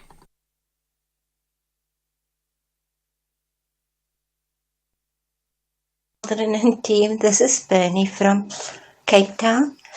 I am currently in a court process, a legal battle with my neighbor. He's a Brit. His wife is an Afrikaner. They are racist. I realized this because they were using me and then they turned and gaslighted me. And I decided to stand up because they not only gaslighting, they trying to poison me. They wanted to buy my property. They wanted me out. And when I realized that this was racism, I then said that I am going to go to the human rights, I'm going to go to the EFF, and I was going to go to the British consulate to complain about this. Lo and behold, this neighbor mobilized our neighborhood watch, who then took a petition up with our neighbors. And we are now in court, not over property infringement and property rights and human rights abuses, and the fact that he is a racist, and the fact that he mobilized the neighborhood watch because I was going to bring in the EFF to help me against these terrible racist neighbors. And I didn't even contact anybody.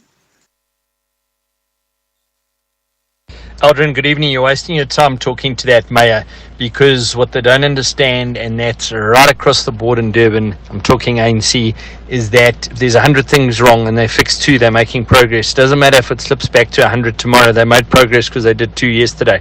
It's not progressing. Durban's a mess. The harbour's a mess. Transnet's a mess. It's just go and look at the ships waiting to dock. It's Transnet, it's government, it's just everything in Durban's a mess. And I work in Durban all day and have for 20 years. So his stories are just absolute waffle. Brad Durban. Okay, let's go to Anonymous, who's also joining us from KwaZulu-Natal. Good afternoon. Aldrin, and I want to talk about the filth and the contractors. I spoke on the night show late at night about the DSW staff dumping rubbles into the stormwater catchment. It hasn't been cleaned to date. It's gone about 6 months. Right? And also, the ladies that are sweeping the road are sweeping all the dirt. They don't have sanitary bags. They are sweeping the road and not picking up the filth, but dumping it in the stormwater manholes. Right? And causing havoc. And we only got a handful of manholes in our street. The entire street does not have manholes. And to top it up, we have the new grass cutting services from Amlazi. And they only got their families and friends working for them, and there's not one Indian, not one colored, not one white. Why are the black contractors so racist? Because when Indian contractors and black and white contractors and colored contractors, they say you must employ blacks. But the black contractors are not employing anybody other than their family and friends. And it's grossly unfair, and they're pathetic in the way they cut the grass. They don't rake the grass, it's fine, we will rake it. But they don't even cut it neatly. It's one long, one short, some are cut, some are not cut. And, we're really having, the mayor sits in Durban. He doesn't see what goes around in each area. He's got representatives who should do the job, but they don't do the job. What are the councillors doing?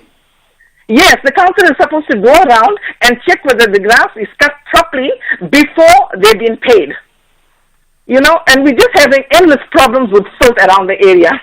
Okay. Anonymous Thank there you. From KwaZulu-Natal, very, very furious. 0614-104107, and you can also drop me an X at Aldrin Sampear. Hey, Adrian, it's Sanzo from Durban. I just watched a video now. I've been hearing this thing on the news the whole day. I never got time to watch the video until now. This boy is actually laughing with this girl on the side. And this thing is actually taught. It's not something that a child can just pick it up on the book or pick it up at school. It's something that they're taught at home. Like me, I've been a victim of racist. Work around a white area where it's dominated by white people. But it's something that they actually taught at home. Aldrin, hello. I'm just not too sure why people are shocked when these incidents of racism or anti-black racism happen in our communities. That's the reality of the so-called Rainbow Nation in South Africa. That's the reality of many black people, to be specific, or persons of color, are subjected to in our communities. Racism is there as much as we claim that we are one nation, one Rainbow Nation. No, it's still there. I think now what we need to do is that the Department of Education really has to consider educating our children in schools about anti-black racism. It should be part of the curriculum. Yeah. Because that is the reality in our country. But aren't they? In Washington, D.C. Sure. Aren't they already being taught, quote unquote, tolerance? That that also includes dealing with issues regarding race. Is there an issue perhaps maybe around how the teachers go about teaching tolerance when it comes to race? Actually, for me, the other thing is that even the word tolerance is like, why must you tolerate me? Don't tolerate me. You must accept me. You must accept me the way that I am. If you can't accept me, then you can go. Tolerance for me, it's almost like you're doing me a favor. And it's my constitutional right to exist in this country, and that constitution also recognizes the injustices of the past. And every now and then we deal with stories of this nature. My fear is, and by the way, is prepping for the inaugural lecture by former Chief Justice Mogoeng. I was listening to his lecture at the Nelson Mandela Memorial Lecture, where he spoke about, if you are indifferent to the injustices that have been caused by our past, the injustices that are a result of racism, then you need to check yourself. You really need to check yourself, because also you become part of the problem. So the difficulty for me around that also is that it comes back to us as black people again. The onus is on us to be outraged and to be angry and to, and you're like, but where are the white people? Where are the white South Africans? Why are you not angry? Why are you not angry at what you're hearing other white children doing? Because they've heard it somewhere. They've heard it from somewhere. Where are white South Africans when these things happen? Why must it always be the expectation that it must be black people who must be outraged? It must always consistently be our burden. Consistently, we are the victims of racism, and consistently, we must be the ones who are outraged.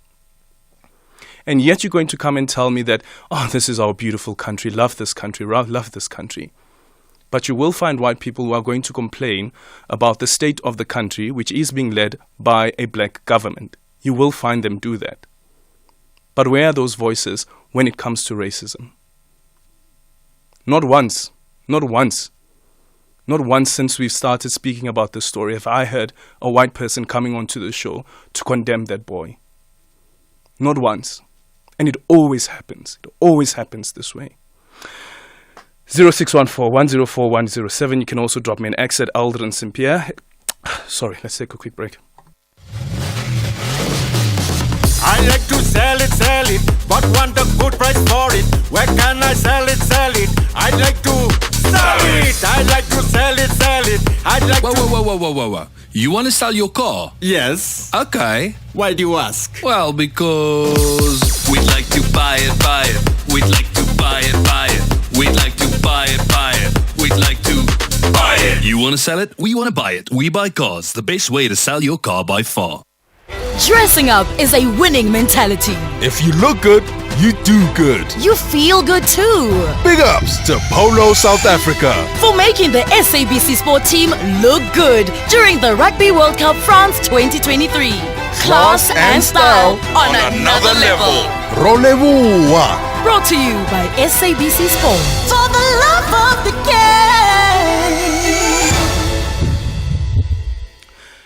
The Portfolio Committee on Communications and Digital Technologies invites interested individuals and stakeholders to submit written comments on the SABC bill. The bill seeks to repeal the Broadcasting Act of 1999 to regulate the continued existence. Okay, sorry, I need to take a break. Sorry.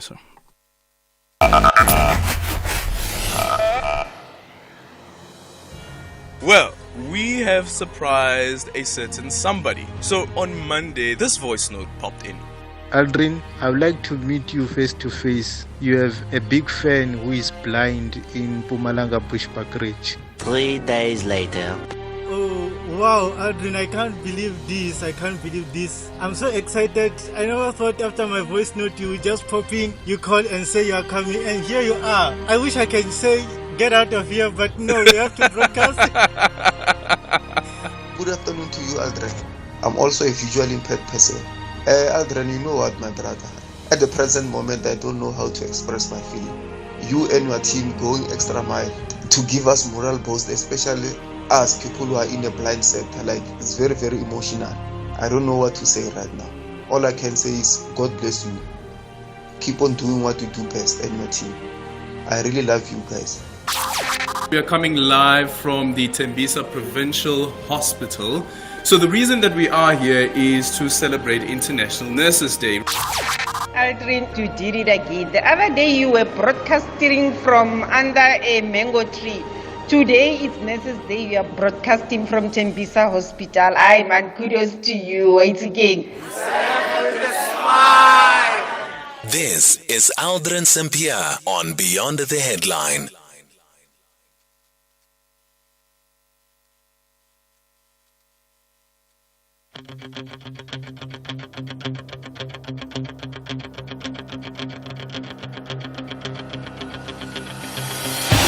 For the thousands in attendance, ladies and gentlemen, Beyond the Headline. Let's get ready to rumble! Beyond the Headline with Aldrin Sampear on SAFM. Weekdays, 3 to 6 p.m. To infinity and beyond!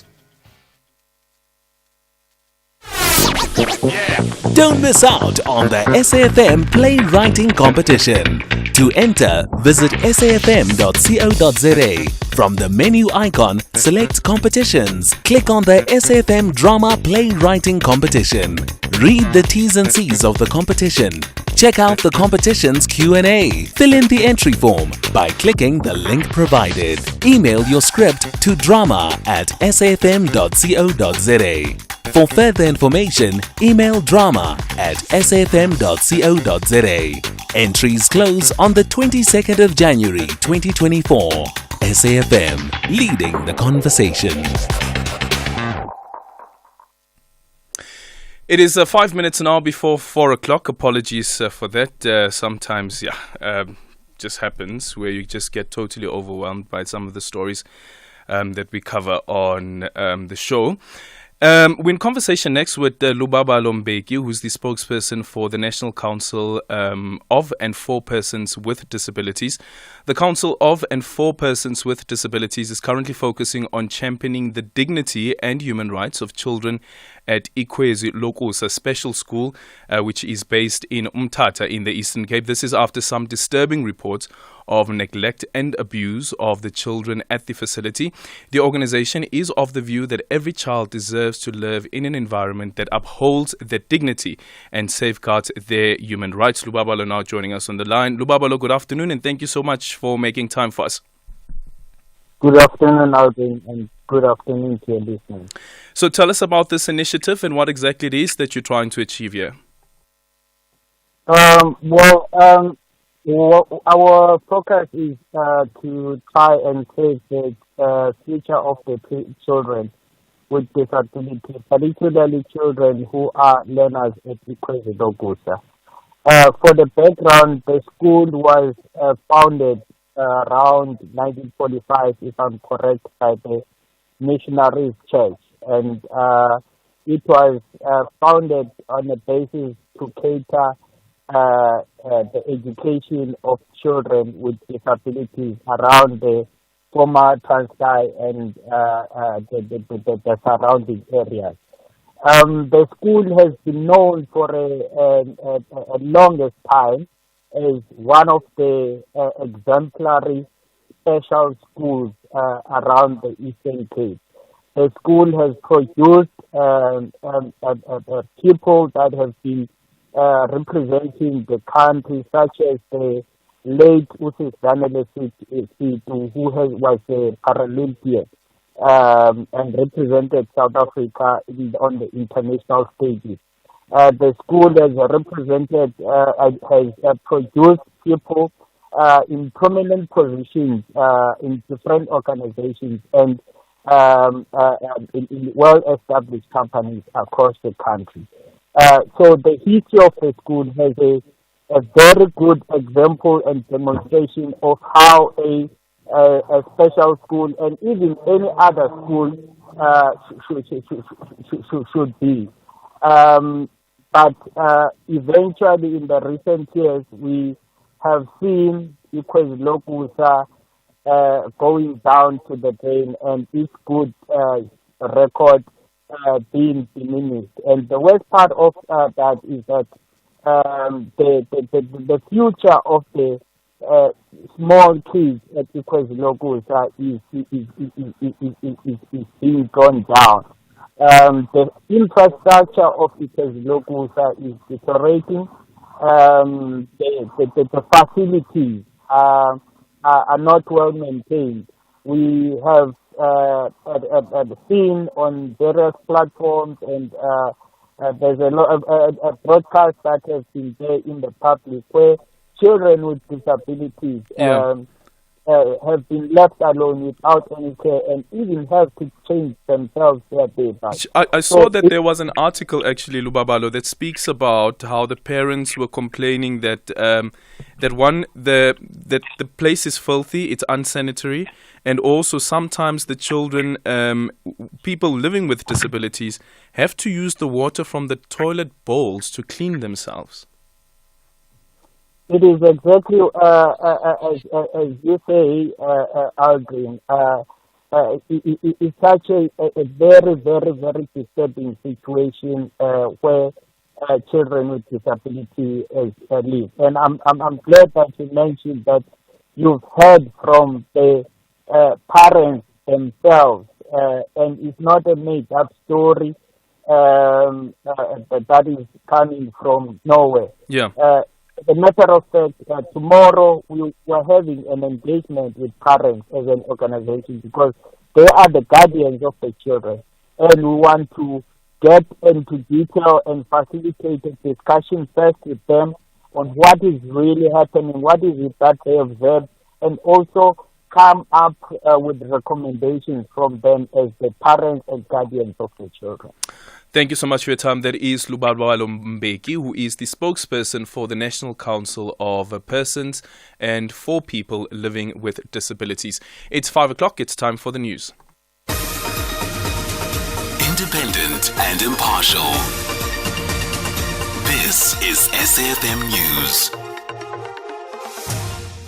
Assurances over the NHI bill and court to rule in dispute over silver shipwreck. Good day to you. Presidential spokesperson Vincent Magwenya sought to assure those who are concerned about the constitutionality of the National Health Insurance Bill that the President will not merely rubber stamp the work done by Parliament. The National Assembly has already passed the bill, and when it's been passed by the National Council of Provinces, it will go to the President for signing. Briefing the media and Parliament on the President's public programme, Magwenya says, as he's done in the past, the President will ensure that the bill is sound before he signs it into law. Several opposition parties and civil society groups have slated the bill, saying it will destroy the health system. Magwenya says the President has received a number of representations on this matter. The passing of the bill does not necessarily mark the conclusion of the process. And the President does not, each time he receives a bill, just signs it, as a given. He has a constitutional duty to properly evaluate the process, to look at the constitutional alignment of that bill, and if he so desires, he can open another round of consultations. Meanwhile, Magwenya says there's a likelihood that Cabinet will approve the National Logistics Roadmap at its meeting today. He says the roadmap is aimed at addressing the current challenges facing especially Transnet, which is struggling to process large quantities of cargo at various ports. And ensure that we do not suffer the kind of backlogs and that we've seen, which have had a detrimental effect on the economy, particularly the issues around Transnet, as well as the kind of traffic that the President saw in Durban and saw for himself at the port of Richards Bay as well. The police services confirmed that a case of assault has been opened by a prison warder against accused numbers 2, 3 and 4 in the Senzamiwa murder trial in the High Court in Pretoria. This following an altercation between some prison warders and the accused during a tea break on Monday. AfriForum, which is supporting the Maiwa families, labelled the incident as serious. AfriForum says the incident needs to be treated with the seriousness it deserves, as the scuffle took place while the prison warders were in the execution of their duties. The city of Joburg is facing issues of ageing infrastructure, and currently the bulk of the city's budget is spent on repairs. Escalating prices by power utility Eskom have significantly put pressure on the city's bill. Many customers are migrating to other energy sources. City Power's Shifularo Mashaba. You see, when it comes to Joburg, you've got very old areas and you've got the new areas. So for City of Johannesburg, for example, Road Depot, that infrastructure is very, very old. And then parts of like your observatory, so that infrastructure is very old. But when you go to Midrand, those are the newer parts. So it's definitely a combination. But from our master planning, we already know. So we know the average age of the network. We've got about 300 substations, and we've got an age profile for each one of them. Britain's Supreme Court is set to decide on a dispute between South Africa and a UK exploration company. It comes after the company in 2017 salvaged over 2,000 bars of South African silver in a shipwreck. In 1942, over 873 million rands worth of silver meant for the SA Mint was recovered off the east coast and taken to the UK. The South African government wants the matter to be heard under the country's domestic law. Legal expert Jihad Mustafa says the main issue in this dispute is state immunity. All states are supposed to be deemed equal, and they are also entitled not to have the domestic courts of another state rule on their sovereign actions. What South Africa are saying is, on that basis, it's for us to decide in our courts. Now, the issue arises because of something called the commercial exception. So if a state is involved in commercial activity, the law says it's not fair that you can say you're immune from other courts because you're acting in a business sense. The top story, the presidential spokesperson has sought to assure those who are concerned about the constitutionality of the NHI bill that the president will not merely rubber stamp the work done by Parliament. That's SAFM News. I'm Greg Khos. In your sports this hour, SuperSport United and Mamelodi Sundowns eye top spot. Over 70% of Comrades 2024 entries sold, and Namibia qualify for the 2024 Men's T20 World Cup. More details at 5:30. SAFM, guiding you through the rush hour traffic. Just a reminder, load shedding coming out of Pretoria this afternoon on Monument Park section of the R21. So there's quite a backlog coming south from Fountain Circle into that area. R55 is looking heavy as well today. By the time you get to sort of Allendale, right through Kyalami, up to about Arthur Road in Crowthorne, there's a long queue if you're on your way up towards sort of Blue Hills and Delevino Bosch area. The N2 around Empangeni stays heavily congested between Nsoleni. It's just sort of to and from Nsoleni on the Empangeni side. Very heavy backlog. We think that's probably a lot of truck congestion getting in the way there. The other big story we're watching today is the massive fire on the N2 just east of Krabo. There are traffic control measures in place between Hohook Pass and Krabo, and it's a very long wait and very heavy backlogs to get through. If you're in a real hurry, like coming in from Hermanus or a Claymont, you need to get to the airport, you may want to consider the loop around via Villiersdorp as the alternative. And driving into Cape Town's been quite a nasty crash involving a pedestrian just opposite the airport runway. That's causing quite a backlog from as far back as Meway at Khayelitsha. Rob Byrne, SAFM Traffic. Manene namanenekazi. Dove is not just gentle and moisturizing. It took great care of the nation During the Rugby World Cup France 2023. Dove rocks just like the box. Danko Unilever for your remarkable contribution to the momentous journey of global heroes. Brought to you by SABC Sport. For the love of the game.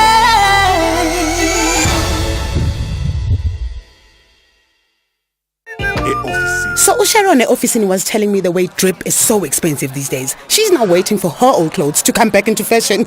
I say, Joza, while you're waiting, why not let your money do the things in a Nedbank Just Invest account where you can get your money after 24 hours notice? Oganchani voiceman. Injalo, Mabel. Earn up to 9% interest. Anyone can open an investment account via the Money app in under 2 minutes. See money differently. Nedbank. We're a licensed FSP and registered credit provider. T's and C's on the interest rates apply.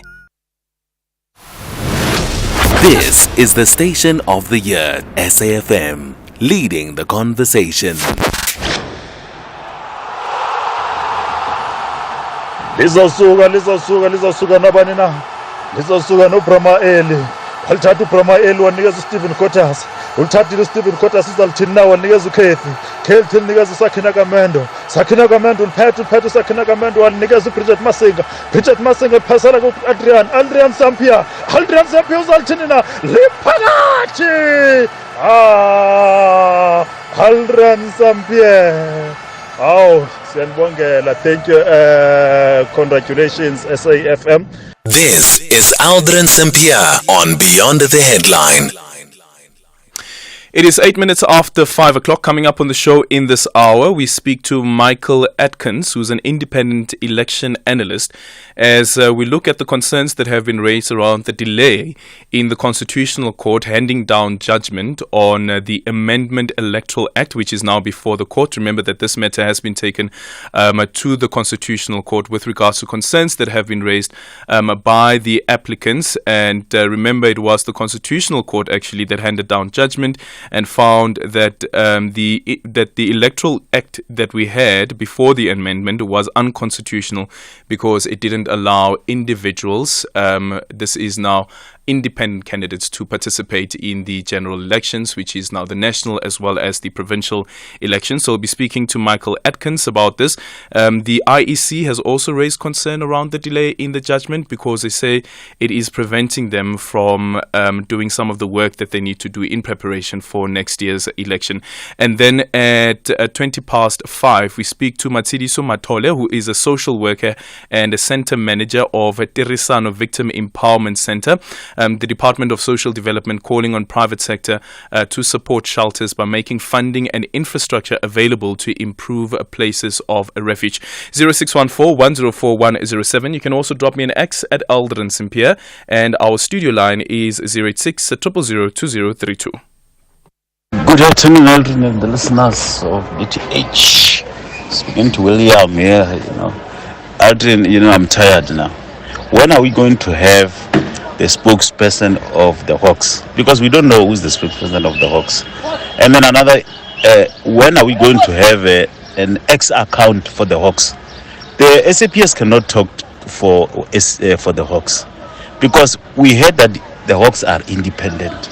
Why the police are always commenting on the Hawks cases if the Hawks really are independent of SAPS and the ministers? Thank you very much. If you want to enjoy a good holiday, you take a flight to Durban. You get to Durban, you book a car, and you drive towards Port Shepstone. You can enjoy yourself at Shelley Beach, all the way as if you're going to the Eastern Cape. There's peace, it's safe, it's clean. But if you want to have a miserable time and always be looking out if you're going to be mugged and looking at dirt, then go to Durban CBD. Then you'll have a very bad holiday. Thanks, my name is Bongi.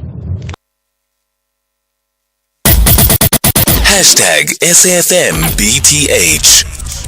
It's 11 minutes after 5 o'clock, and we're in conversation next with Michael Atkins, who's an independent election analyst. So activist Zaki Ahmed has written a letter to the Office of the Chief Justice expressing concern surrounding the Constitutional Court's failure to hand down a judgment in relation to the application of election laws for independent candidates ahead of the 2024 national elections. The last time the matter was heard was back in August 2023. The independent candidates are set to run for elections for the first time in our history next year. Previously, the ConCourt had handed down judgment and provided more extensive explanation much later, given the public interest as well as the urgency in the election. To help us unpack this further, we are now joined by Michael Atkins, who is an independent election analyst. Michael, good afternoon, and thank you so much for making time for us. Good afternoon.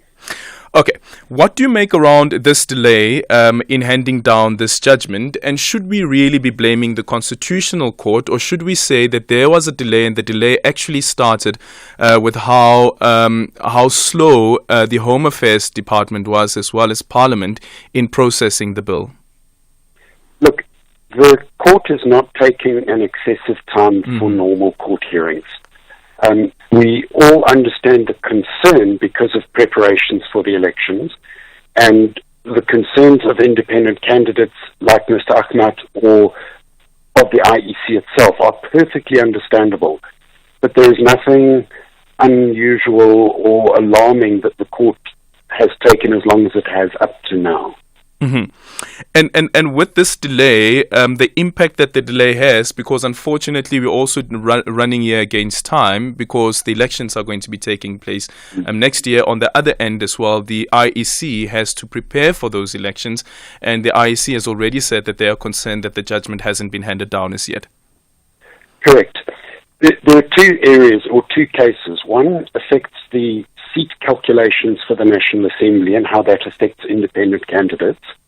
That matter, even if the court case is won, will not affect the preparations for the election very much. The changes are trivial. It's how the seats are calculated after the election. What does matter, however, is the second challenge brought by the One South Africa movement was to do with the number of signatures required by independent candidates or by parties that don't have previous representation in Parliament.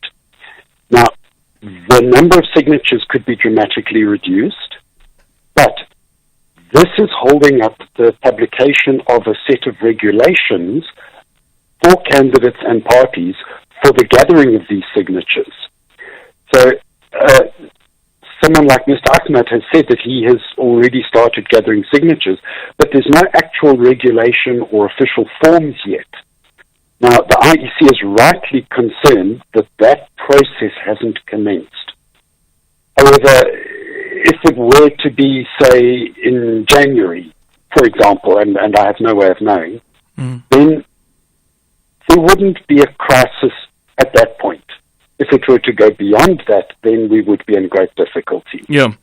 I'm actually reminded of the Tlokwe matter as well, which came before the Constitutional Court. And I remember how the Constitutional Court had to deal with that particular matter to avert a constitutional crisis, because the argument from some of the litigants was also whether we postpone the elections to allow for the IEC to make sure that the voters' roll is constitutional. And I wondered this time around if we could face a similar question and a similar situation as well. At this stage, any notion of delaying the election isn't on the table. The constitutionally permissible period for the elections next year is effectively May the 22nd to August the 19th. That's 5 years from the start of the current parliamentary term, and then 90 days after that. Mm-hmm. Nothing at the moment suggests that those dates would be in threat. Yep. It does, however, hamper the preparations of independent candidates who might want to start gathering signatures or might be deciding whether it is worth contesting the election. And as we know, in that Tlokwe matter again, the candidates who participate in the elections, they have the constitutional right to do so. That's correct. You know, the court has had to deal with some very tricky constitutional matters around elections, particularly ahead of the local government election as well. Mm-hmm. And so far, the court has threaded the needle very carefully on a couple of those very difficult occasions. So the court is very well aware of the timing, the nuances, and they have, if I can say, given the IEC a little bit of a hard time in the past, but the IEC has come through. Yeah. So I don't see a conflict at the moment. I don't see a crisis at the moment, albeit that we understand all of the concerns that exist. It's only if that judgment is handed down after January, you say, that there could be a great problem. In my opinion, that would create a lot of pressure. Already, there are multiple independent candidates who are not yet deciding whether to stand, not so much on the signature question, but on the seat allocation, because currently, independents require nearly twice as many votes as parties to gain a seat. So there are a number of people who, if that court case is turned down, if that application is turned down, several people won't stand. Yep. But once the court rules let's say, in favour of the applicant, then there would be those people who would want to get going with the process of contesting the election. And that's the problem. If the court then rules in favour of the applicants, that would mean that there needs to be some changes that are made to the Act. And if there are changes that are made to the Act, it needs to go through a public process as well, and the public must give submissions, which further delays the implementation of the Act. Ordinarily, that would be the case. But because of the timescale, you're correct. There isn't time for it to go back to Parliament. What the court would do, in the interests of justice, they would make a ruling that it's called reading in to the legislation. They would say the way it's written currently is unconstitutional. Parliament must fix it within 2 years. However, until the next election, the Act must be read as though it says this, this, and this. Yep. So the court would actually dictate, in the interests of justice, and because the elections cannot be delayed, the courts would then dictate the terms. And the changes are simple. Sure. It sounds for me, even if the court was to do that, the issue around the separation of powers, because here we're speaking about allocation of seats to another arm of the state. Look, the court would not be making a major determination. It would be changing 2 numbers on the seat allocations. It would not change the number of seats that parties get inherently.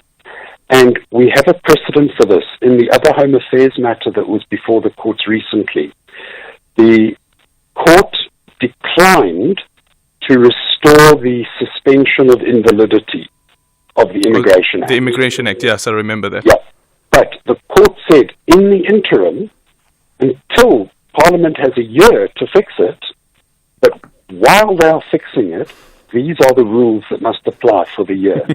So the court did step in the interests of justice. It's exceptional, but for good reason they'll do it. Shucks, Michael. And even in that particular judgment as well, the court was told that the reason why Parliament couldn't process the amendment that was required was because Parliament had gone into recess, because the elections were coming up. And now we face a similar situation, perhaps. Let's see how they're going to deal with this one.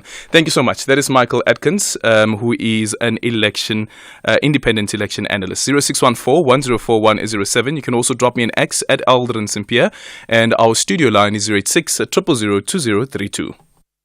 Arsenal FC is only interested in rising to the summit. Oh, what a finish by Zinchenko!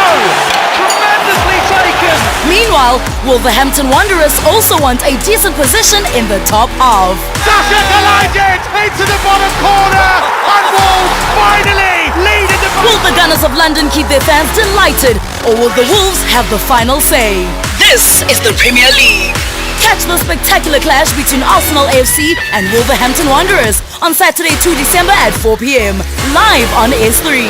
Also available on SABC Plus and SABCSport.com. Hashtag We Love It Here. Brought to you by SABC Sport. For the love of the game.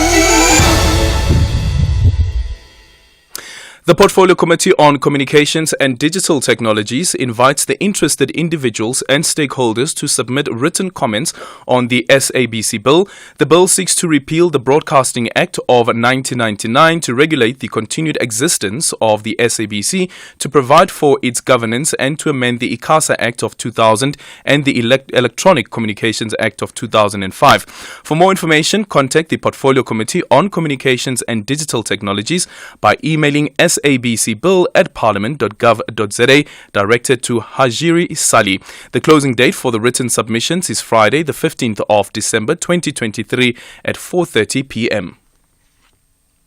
SAFM invites you to tune in for our inaugural public lecture, delivered by the former Chief Justice Mogoeng. This is an opportunity to use this privilege for the advancement of the cause of justice, because there is so much more that still needs to be done out there. The theme for the lecture is Constitutionalism and Upholding the Rule of Law in South Africa, as corruption and malfeasance eroded the moral fabric of the democratic disposition. The lecture will take place on the 29th of November 2023. Broadcasted live on SAFM 104 to 107 FM. Streaming on Facebook, X and YouTube channels from 7 p.m. SAFM leading the conversation.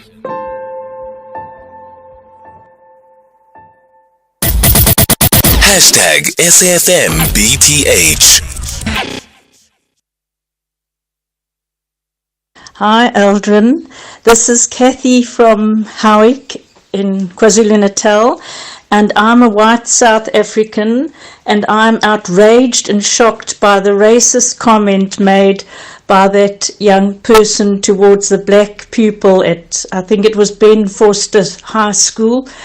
And I'm sure that many, many other white South Africans share my sentiments.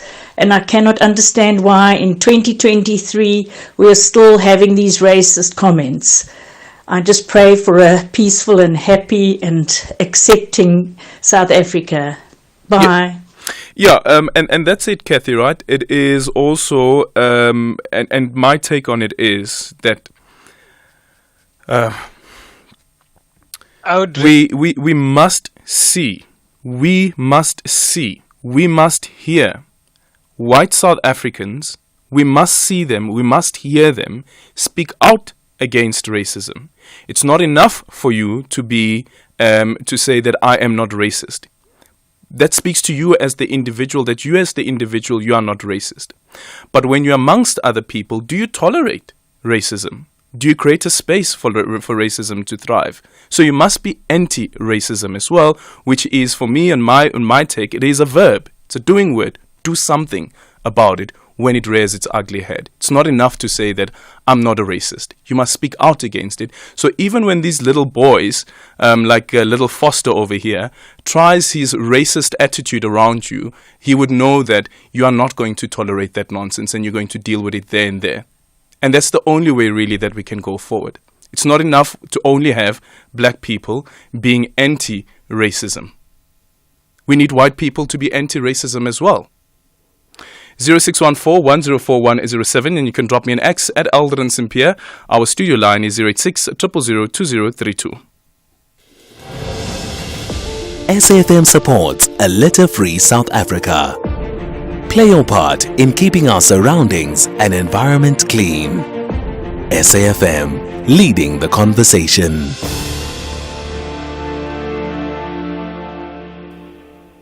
It's 25 minutes after 5 o'clock. We're in conversation next with Matsidiso Matole, who's a social worker and center manager of Tirisano Victim Empowerment Center.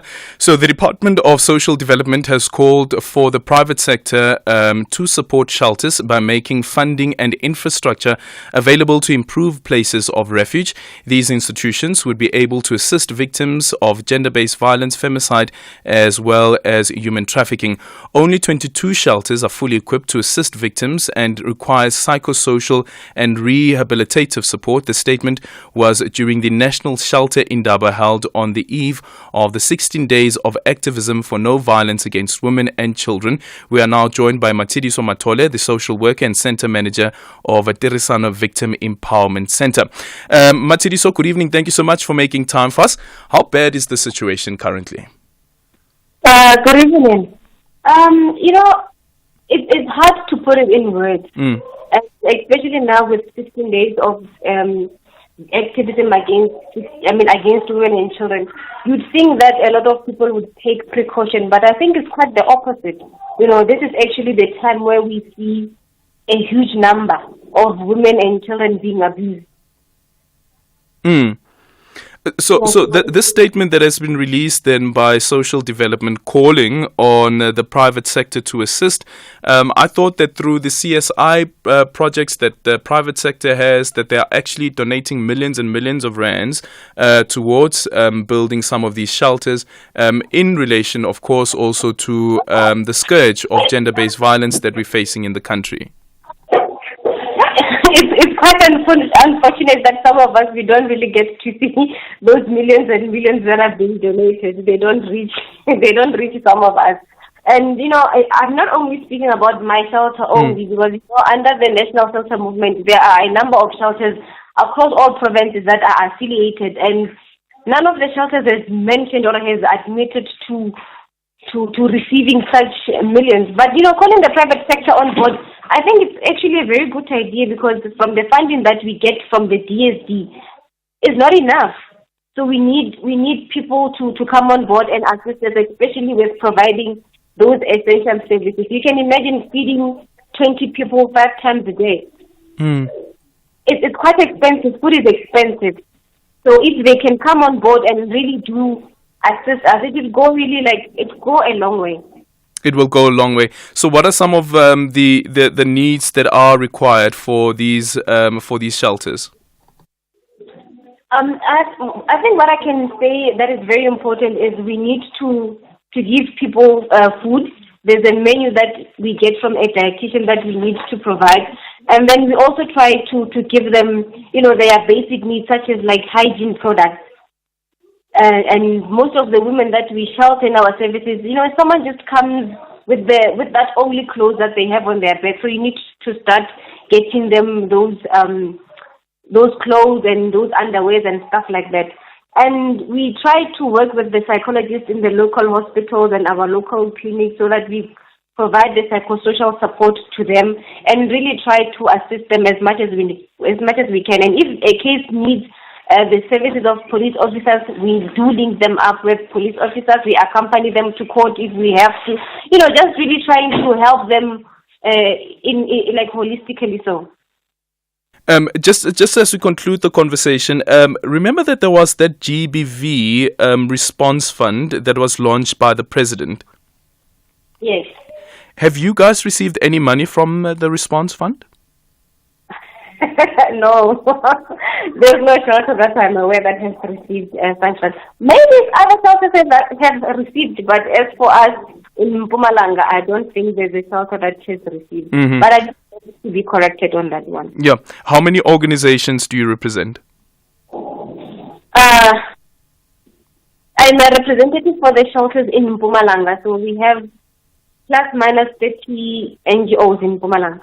Plus minus 30 NGOs. And from those 30 NGOs, as far as you're concerned and the information at your disposal, no money has come from the Gender-Based Violence and Femicide Response Fund. Not according to my knowledge. Not according to your knowledge. Okay.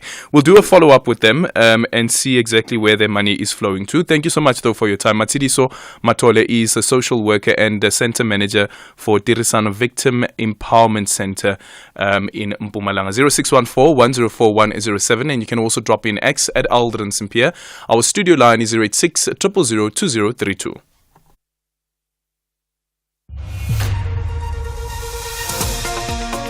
In the news headlines at 5:30 p.m, the Auditor General says there's been a significant increase in the number of clean audits for government departments and entities. The presidential spokesperson has sought to assure those who are concerned about the constitutionality of the NHI bill that the president will not merely rubber stamp the work done by Parliament. And Kenya's Parliament has banned the wearing of a suit named after the late Zambian President Kenneth Kaunda within the parliamentary building. There's a full update at 6 o'clock. SAFM, guiding you through the rush hour traffic. And a final traffic update with Rob Byrne. Yeah, we're pretty busy today on the N1 Joburg Western Bypass. So from Buccleuch down to William Mandela, that's heavy. There's big traffic going over the M1 bridge on William Mandela up towards Leslie with no traffic lights. In fact, that queue extending beyond in towards Monte Cassino. And then there's more queues from Randburg home towards Soweto, and that's due to a crash near the N17 Soweto off-ramp. The back of that queue working right back towards Malabongwe Drive. Bit of pressure on the N12 and R24 routes into Galulis, and then a slow trip down the N3 into the Germiston area. Reminder of load shedding in Monument Park, so the R21 still very slow south of Fountain Circle. Durban holding it together pretty nicely. The N2 between Umgeda Road and Spaghetti Junction, probably at this hour in the middle of rush hour, moving better than it has all day today. Cape Town, long queues out of Stellenbosch on the 304, big backlogs up towards the Bottleray Road.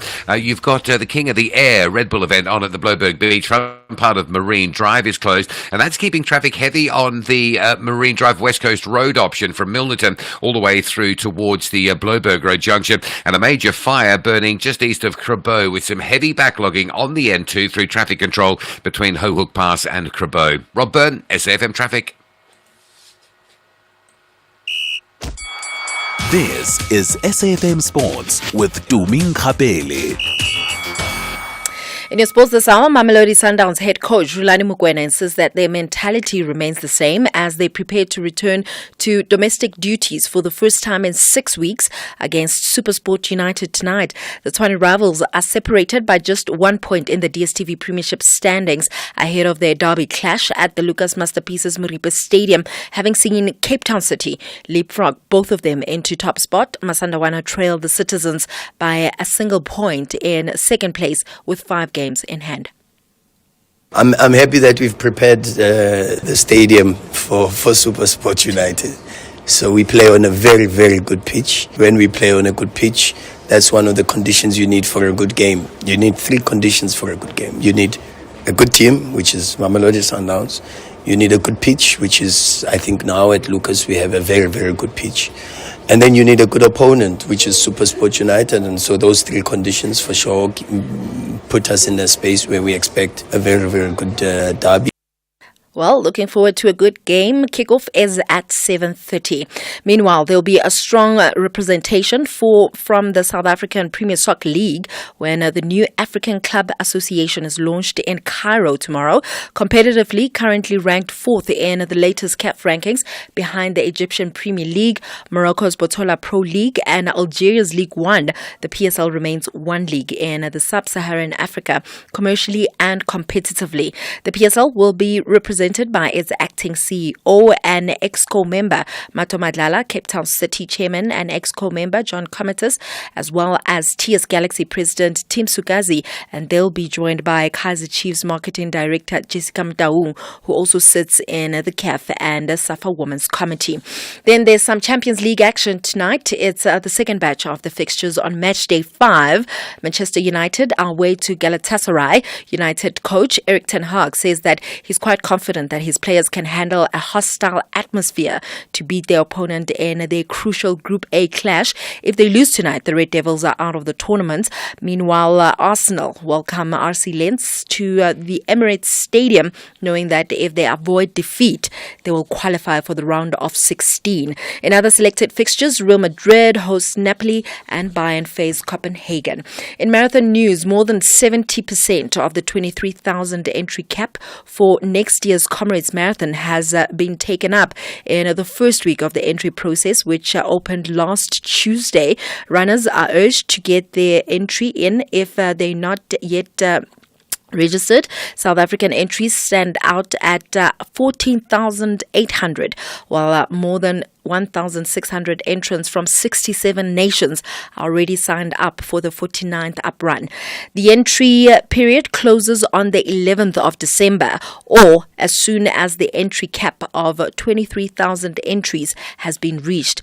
Prospective entrants are encouraged to get their entries in early to avoid any sort of disappointment. In cricket, Namibia have booked their spot at the 2024 Men's T20 World Cup after guarantee a top 2 finish in African qualifying with a game to spare. The Eagles secured a 58-run over Tanzania in Windhoek, and they sit top of the table with 5 wins from 5 after previous victories against Zimbabwe, Uganda, Rwanda and Kenya. Uganda, Kenya and Zimbabwe remain in contention to secure second spot in the table and join Namibia at the T20 World Cup next year, with Uganda facing East African rivals Kenya today. Then ending things off with golf news, Tiger Woods says that he will continue to play for as long as he thinks that he can still win as he prepares to return to professional golf. Woods will play at the Hero World Challenge in the Bahamas, having not played since his injury forced him to withdraw from the Masters in April.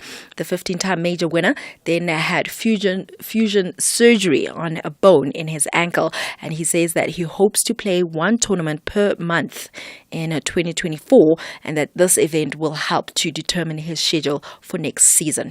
On that note, it's a wrap from my side. Don't forget to tune in to Top Sport from 7 till 8 p.m. with Michael Abramson. Other than that, ke nna Tumi Nkgapele. Modimo. Gautrain is for the legends who make moves to save and pay from as little as 35 Rand from Hatfield to Centurion is for Ikoko, who's steady chill on neutral on a downhill just to save fuel. So when it comes to travel, make moves that save and pay from as little as 35 Rand from Hatfield to Centurion Station. Gautrain, for people on the move. Dressing up is a winning mentality. If you look good, you do good. You feel good too. Big ups to Polo South Africa for making the SABC Sport team look good during the Rugby World Cup France 2023. Class and style on another level. Rolez-vous. Brought to you by SABC Sport. For the love of the game.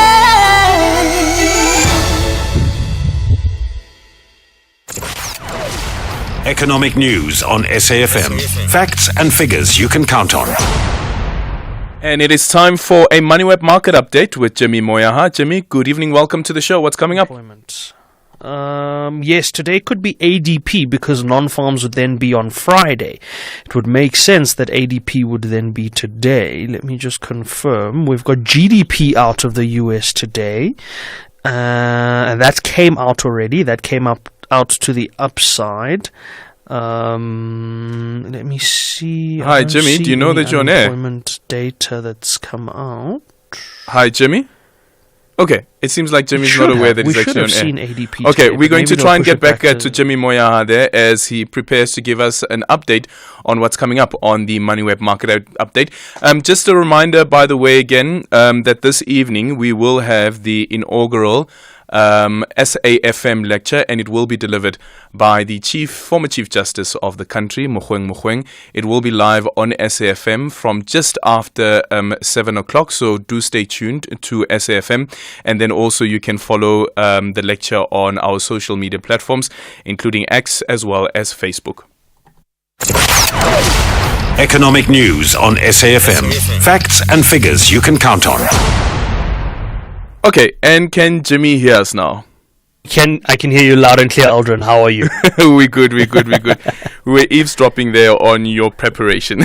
Oh, no, you're more than welcome to. There's so much that happens in a day, and you go through all of the numbers, and you're just, sometimes I wonder, and I'm like, what's actually happened? I mean, I look at the market movements throughout the day today, and it looks as though very little happened. And if you compare it with what we've seen on other days where a market will move 3 or 4%, or some of the big climbers will move as much as 10%, and today, some of the guys haven't really moved at all. But the show is going to be interesting today. We've got quite a bit lined up for the show. We're going to be taking a look at a couple of things. We're going to speak to the Auditor General's office around that report that they released. Obviously, they said that there is an increase in the number of clean audits there. But I also noted from that report that we are still seeing about 60 billion Rand in irregular expenditure, as well as another 5 or 4.5 billion Rand in unauthorized expenditure, according to the reports. So we'll get a sense of what's happening there. We speak to a couple of companies that have reported some numbers today. Vukile Property Fund reporting their interim numbers. They increased their interim, or they provided an increased interim dividend. They're expecting a strong strong second half of the year, I'd imagine, based on this first half. We also speak to RH Pupilo.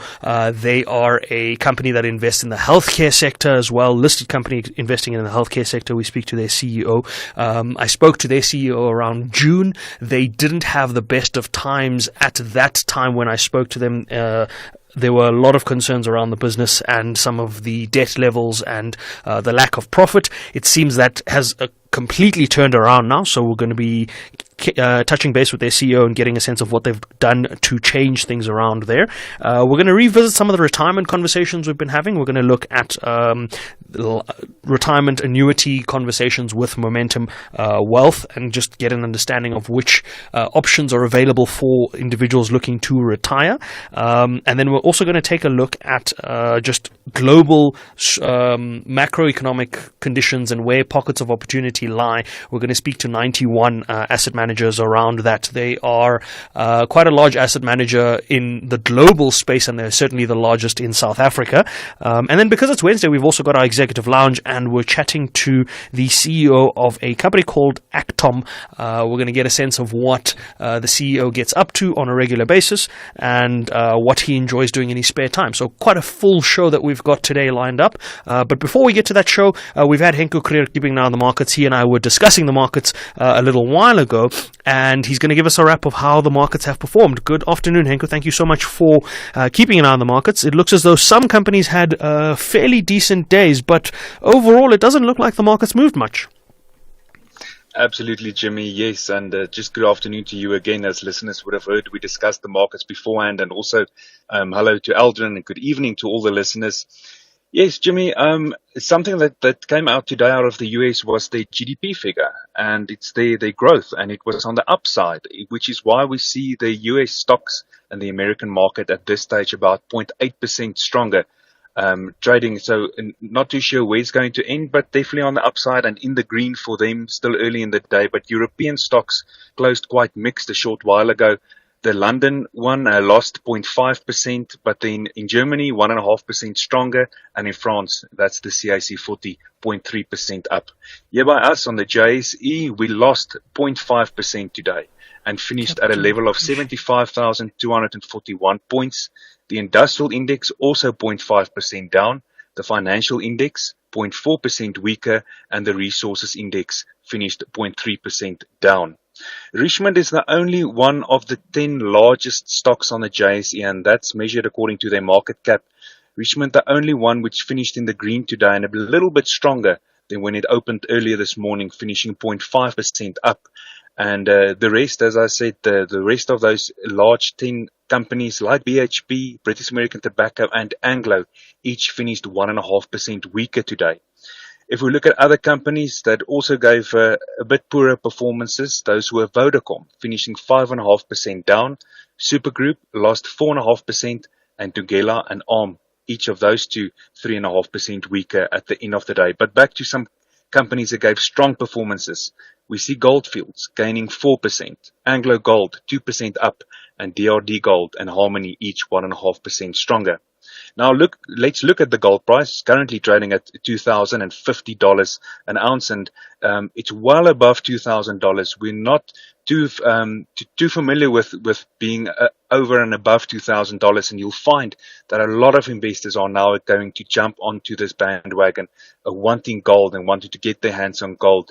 And you might just see a run on gold, especially because the price is so high. That's what we're used to seeing when the price of something is so high, as gold is currently at $2,050. Silver is trading at $25.20. Platinum at $940, and palladium currently sitting at $1,035. The price of Brent crude currently trading at $81.50 a barrel.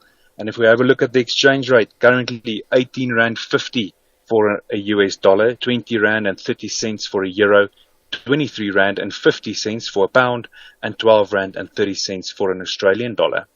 A Bitcoin now trading at $37,900. That's more or less 707,000 Rand for all Bitcoin. Jimmy, that in short is how the markets performed today.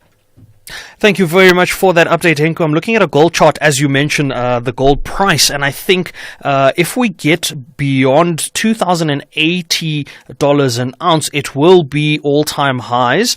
I'm seeing a triple top on the gold price, having touched this $2,050 level 3 times in the past and not sustaining above that. So I'll keep an eye on that as well and keep the listeners informed and see if we get to 2,100. I think there's a couple of things that could be catalysts towards that.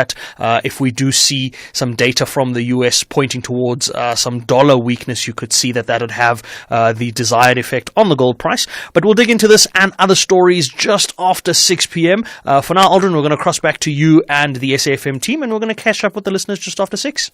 Thank you so much. That's Jimmy Moyaha, and he's back just after 6 o'clock. Taking your calls on 086 000 2032. You can also drop me a voice note on 0614 104 107 and an X at Aldrin Sampear. Get your payments done with the utmost security and convenience when you purchase a TV license now. With our new secure payment systems with a one-time PIN OTP feature and the choice of receiving your OTP via SMS or email, you can ensure prompt and secure payments. The additional use of capture will protect you against spam and automated data attractions. With TV licenses, you can enjoy watching all your favorite shows or movies that matter to you. Get yours today. Visit www.tvlic.co.za. Have you ever noticed how unique the rugby ball is? You should check out Head High. The rise of junior rugby stars Mana and Tai. Vince is not just their stepfather, he's their coach. Catch the brothers' dream of the black jersey, Head High, every Sunday at 9 p.m. Live on SABC Sport on DTT Channel 4. Also available on SABC Plus and SABCSport.com. Hashtag Rugby Drama Galore. Brought to you by SABC Sport. For the love of the game. The Portfolio Committee on Communications and Digital Technologies invites interested individuals and stakeholders to submit written comments on the SABC bill. The bill seeks to repeal the Broadcasting Act of 1999 to regulate the continued existence of the SABC, to provide for its governance, to amend the ICASA Act of 2000 and the Electronic Communications Act of 2005. For more information, contact the Portfolio Committee on Communications and Digital Technologies by emailing sabcbill@parliament.gov.za, directed to Hajeri Sali. The closing date for the written submissions is Friday, the 15th of December 2023 at 4:30 p.m. Hashtag SAFMBTH. Let's go to Bloemfontein. Zola, good evening. Good evening, Aldrin, and good evening to the listeners. Aldrin, the problem begins with us as parents.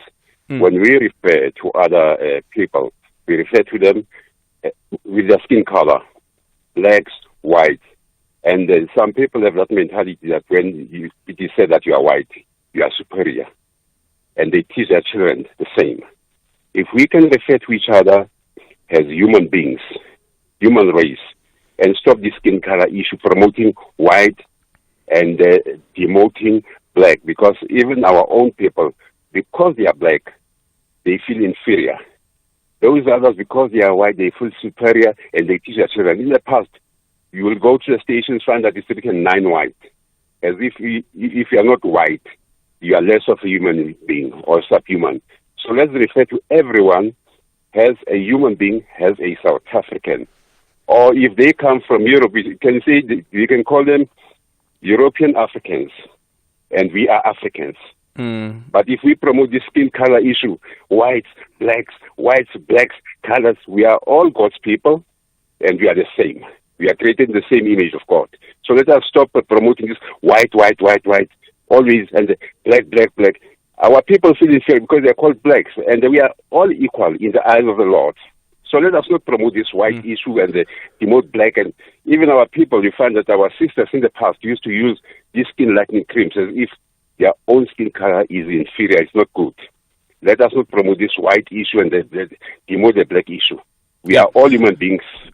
Okay, I disagree with you. Yes. I remember Musi Maimane when he was elected the leader of the Democratic Alliance, and he said in his acceptance speech, if you don't see that I'm black, then you don't see me. Okay, he might have said that. Yeah. That was his opinion. And at the end of the day, we are all God's children, whether skin color or not. But God's children should also embrace differences. Being God's children doesn't mean that you are a homogeneous group. It means that you also acknowledge that you have people who come from different backgrounds as you. There's never going to be a time where we're going to all come from the same background. So it means that you embrace as is. With its difference, with the different skin color as well, you embrace it. Yes, I agree with you on that point, but we promoted this white issue and demote this black issue more, and to some extent of people think that because I'm this skin color, I'm better than that one, and they go to the extent of teaching their children that, you see, we white, we have the right to rule and to do whatever. Let us Yeah, just treat that's each other the as human beings. superiority. That's a superiority issue that you need to deal with. It's a superiority issue that you need to deal with. It's the racism that you need to deal with. So you don't. I don't want you to come and expect me to denounce my blackness because I want acceptance. I'm not going to do that. Thank you, those all are there from Bloemfontein. 0614 104 107, and you can also drop me an X at Aldrin Sampear. Hi, Aldrin. This is Megan. And I am totally outraged. And I really am angry. I'm a white South African. And it is absolutely appalling. And I don't think our voices are many, but I do think that there are some strong voices. We are appalled. It is disgraceful. We need to rise up and we need to say, no way, not on. Good afternoon, Aldrin. I'm Gamo from Centurion. You know, this video of these young kids who use this K word, it is so upsetting and it is so disgusting. And yet, the younger white generation are very quick to say that they were not part of apartheid. They should not, be punished for it. They deserve, in inverted commas, equal rights when they speak about against BEE and the injustices that need to be corrected because of their forefathers. And then you've got these young kids who were not even born when all of this was happening, using this word. What do we do with this then as Black South Africans? What do we do with this, Aldrin? You tell me. Aldrin, your voice just broke my heart. Unfortunately, this is gonna go on, and there's nothing. I don't know if there's anything we can do, but your voice just broke my heart. My brother, I'm so sorry. I'm so sorry. Let's go to Richard, who's joining us from the Western Cape. Good evening. Good evening, Aldrin. I'll keep it sweet and short. It's never justifiable, Aldrin. And we need to embrace each other, our differences, our cultures. Yeah. We're never supposed to look down on each other. But we just came out of a World Cup. So what do we say now? What do we say about what? So, Aaron, we were in a hype. We were one nation. We didn't see color, nothing. So that nation building, where does it end now? Where does it stop actually? So there's always a step back. When we achieve something, then there's a step back. Something always keeps coming up. Yeah. So I'm sure that there are white South Africans out there who are not racist, and perhaps white South Africans who are also anti-racism. But just because there was a moment in our life quite recently where we were celebrating the World Cup as a nation, it doesn't mean that the euphoria of all of that must now all of a sudden be questioned because now we're dealing with racism. That's personally my take on it. It's almost like the complexity of sometimes when you go to a family gathering and there is a family member that you do not get along with, the party still continues. Right? But we need to deal with the issues that are at hand as well, and we need to deal with the tension that is there while we're still celebrating our achievements, the collective achievements that we have made as South Africans, black, white, Indian, colored, whoever, who have built towards the achievements that we have made. And when there's somebody who's pulling us back, we need to deal with that person collectively like we celebrate our achievements. Point taken. Thank you so much, Richard.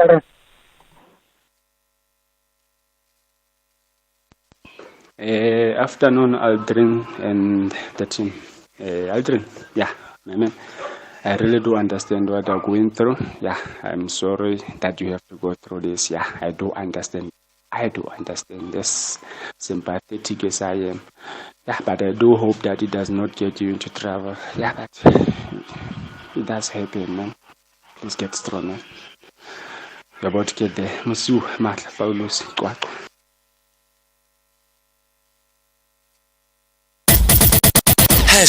#SAFMBTH.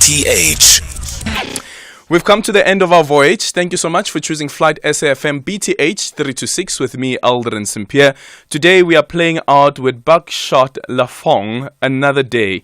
And our parting shot is from Vivian Green, who once said, life isn't about waiting for the storm to pass. It's about learning how to dance in the rain. And Gole from Polokwane is reading our credits this evening. Another day, staring out of my window, thinking about tomorrow. The BTH flight, it keeps flying the South African flag.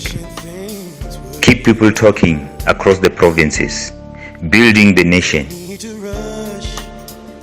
And the team, Temba, Kanya, Vusani, Patrick and Lundi. The captain, my captain, who keeps the flight through the turbulent, Aldrin Sampear, keeps South African talking, preparing for the nation towards the election 2024. Gore in Polokwane. Aldrin Sampear on Beyond the Headline.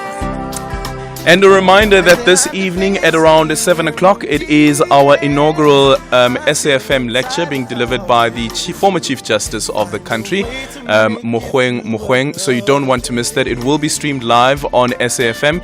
You can also go onto our social media platforms, X as well as Facebook, I think on YouTube as well, where we will be beaming the proceedings live. So you can follow the lecture there live as well as on the radio. So Dotsins, enjoy the rest of your evening. Remember to love each other and lead with compassion. I hear they say,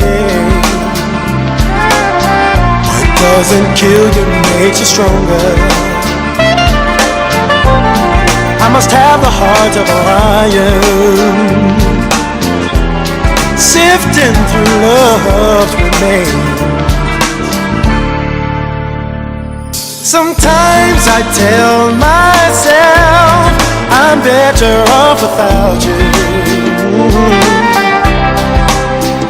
And then I have to face the emptiness I feel inside without you. Find a way to make it through another day.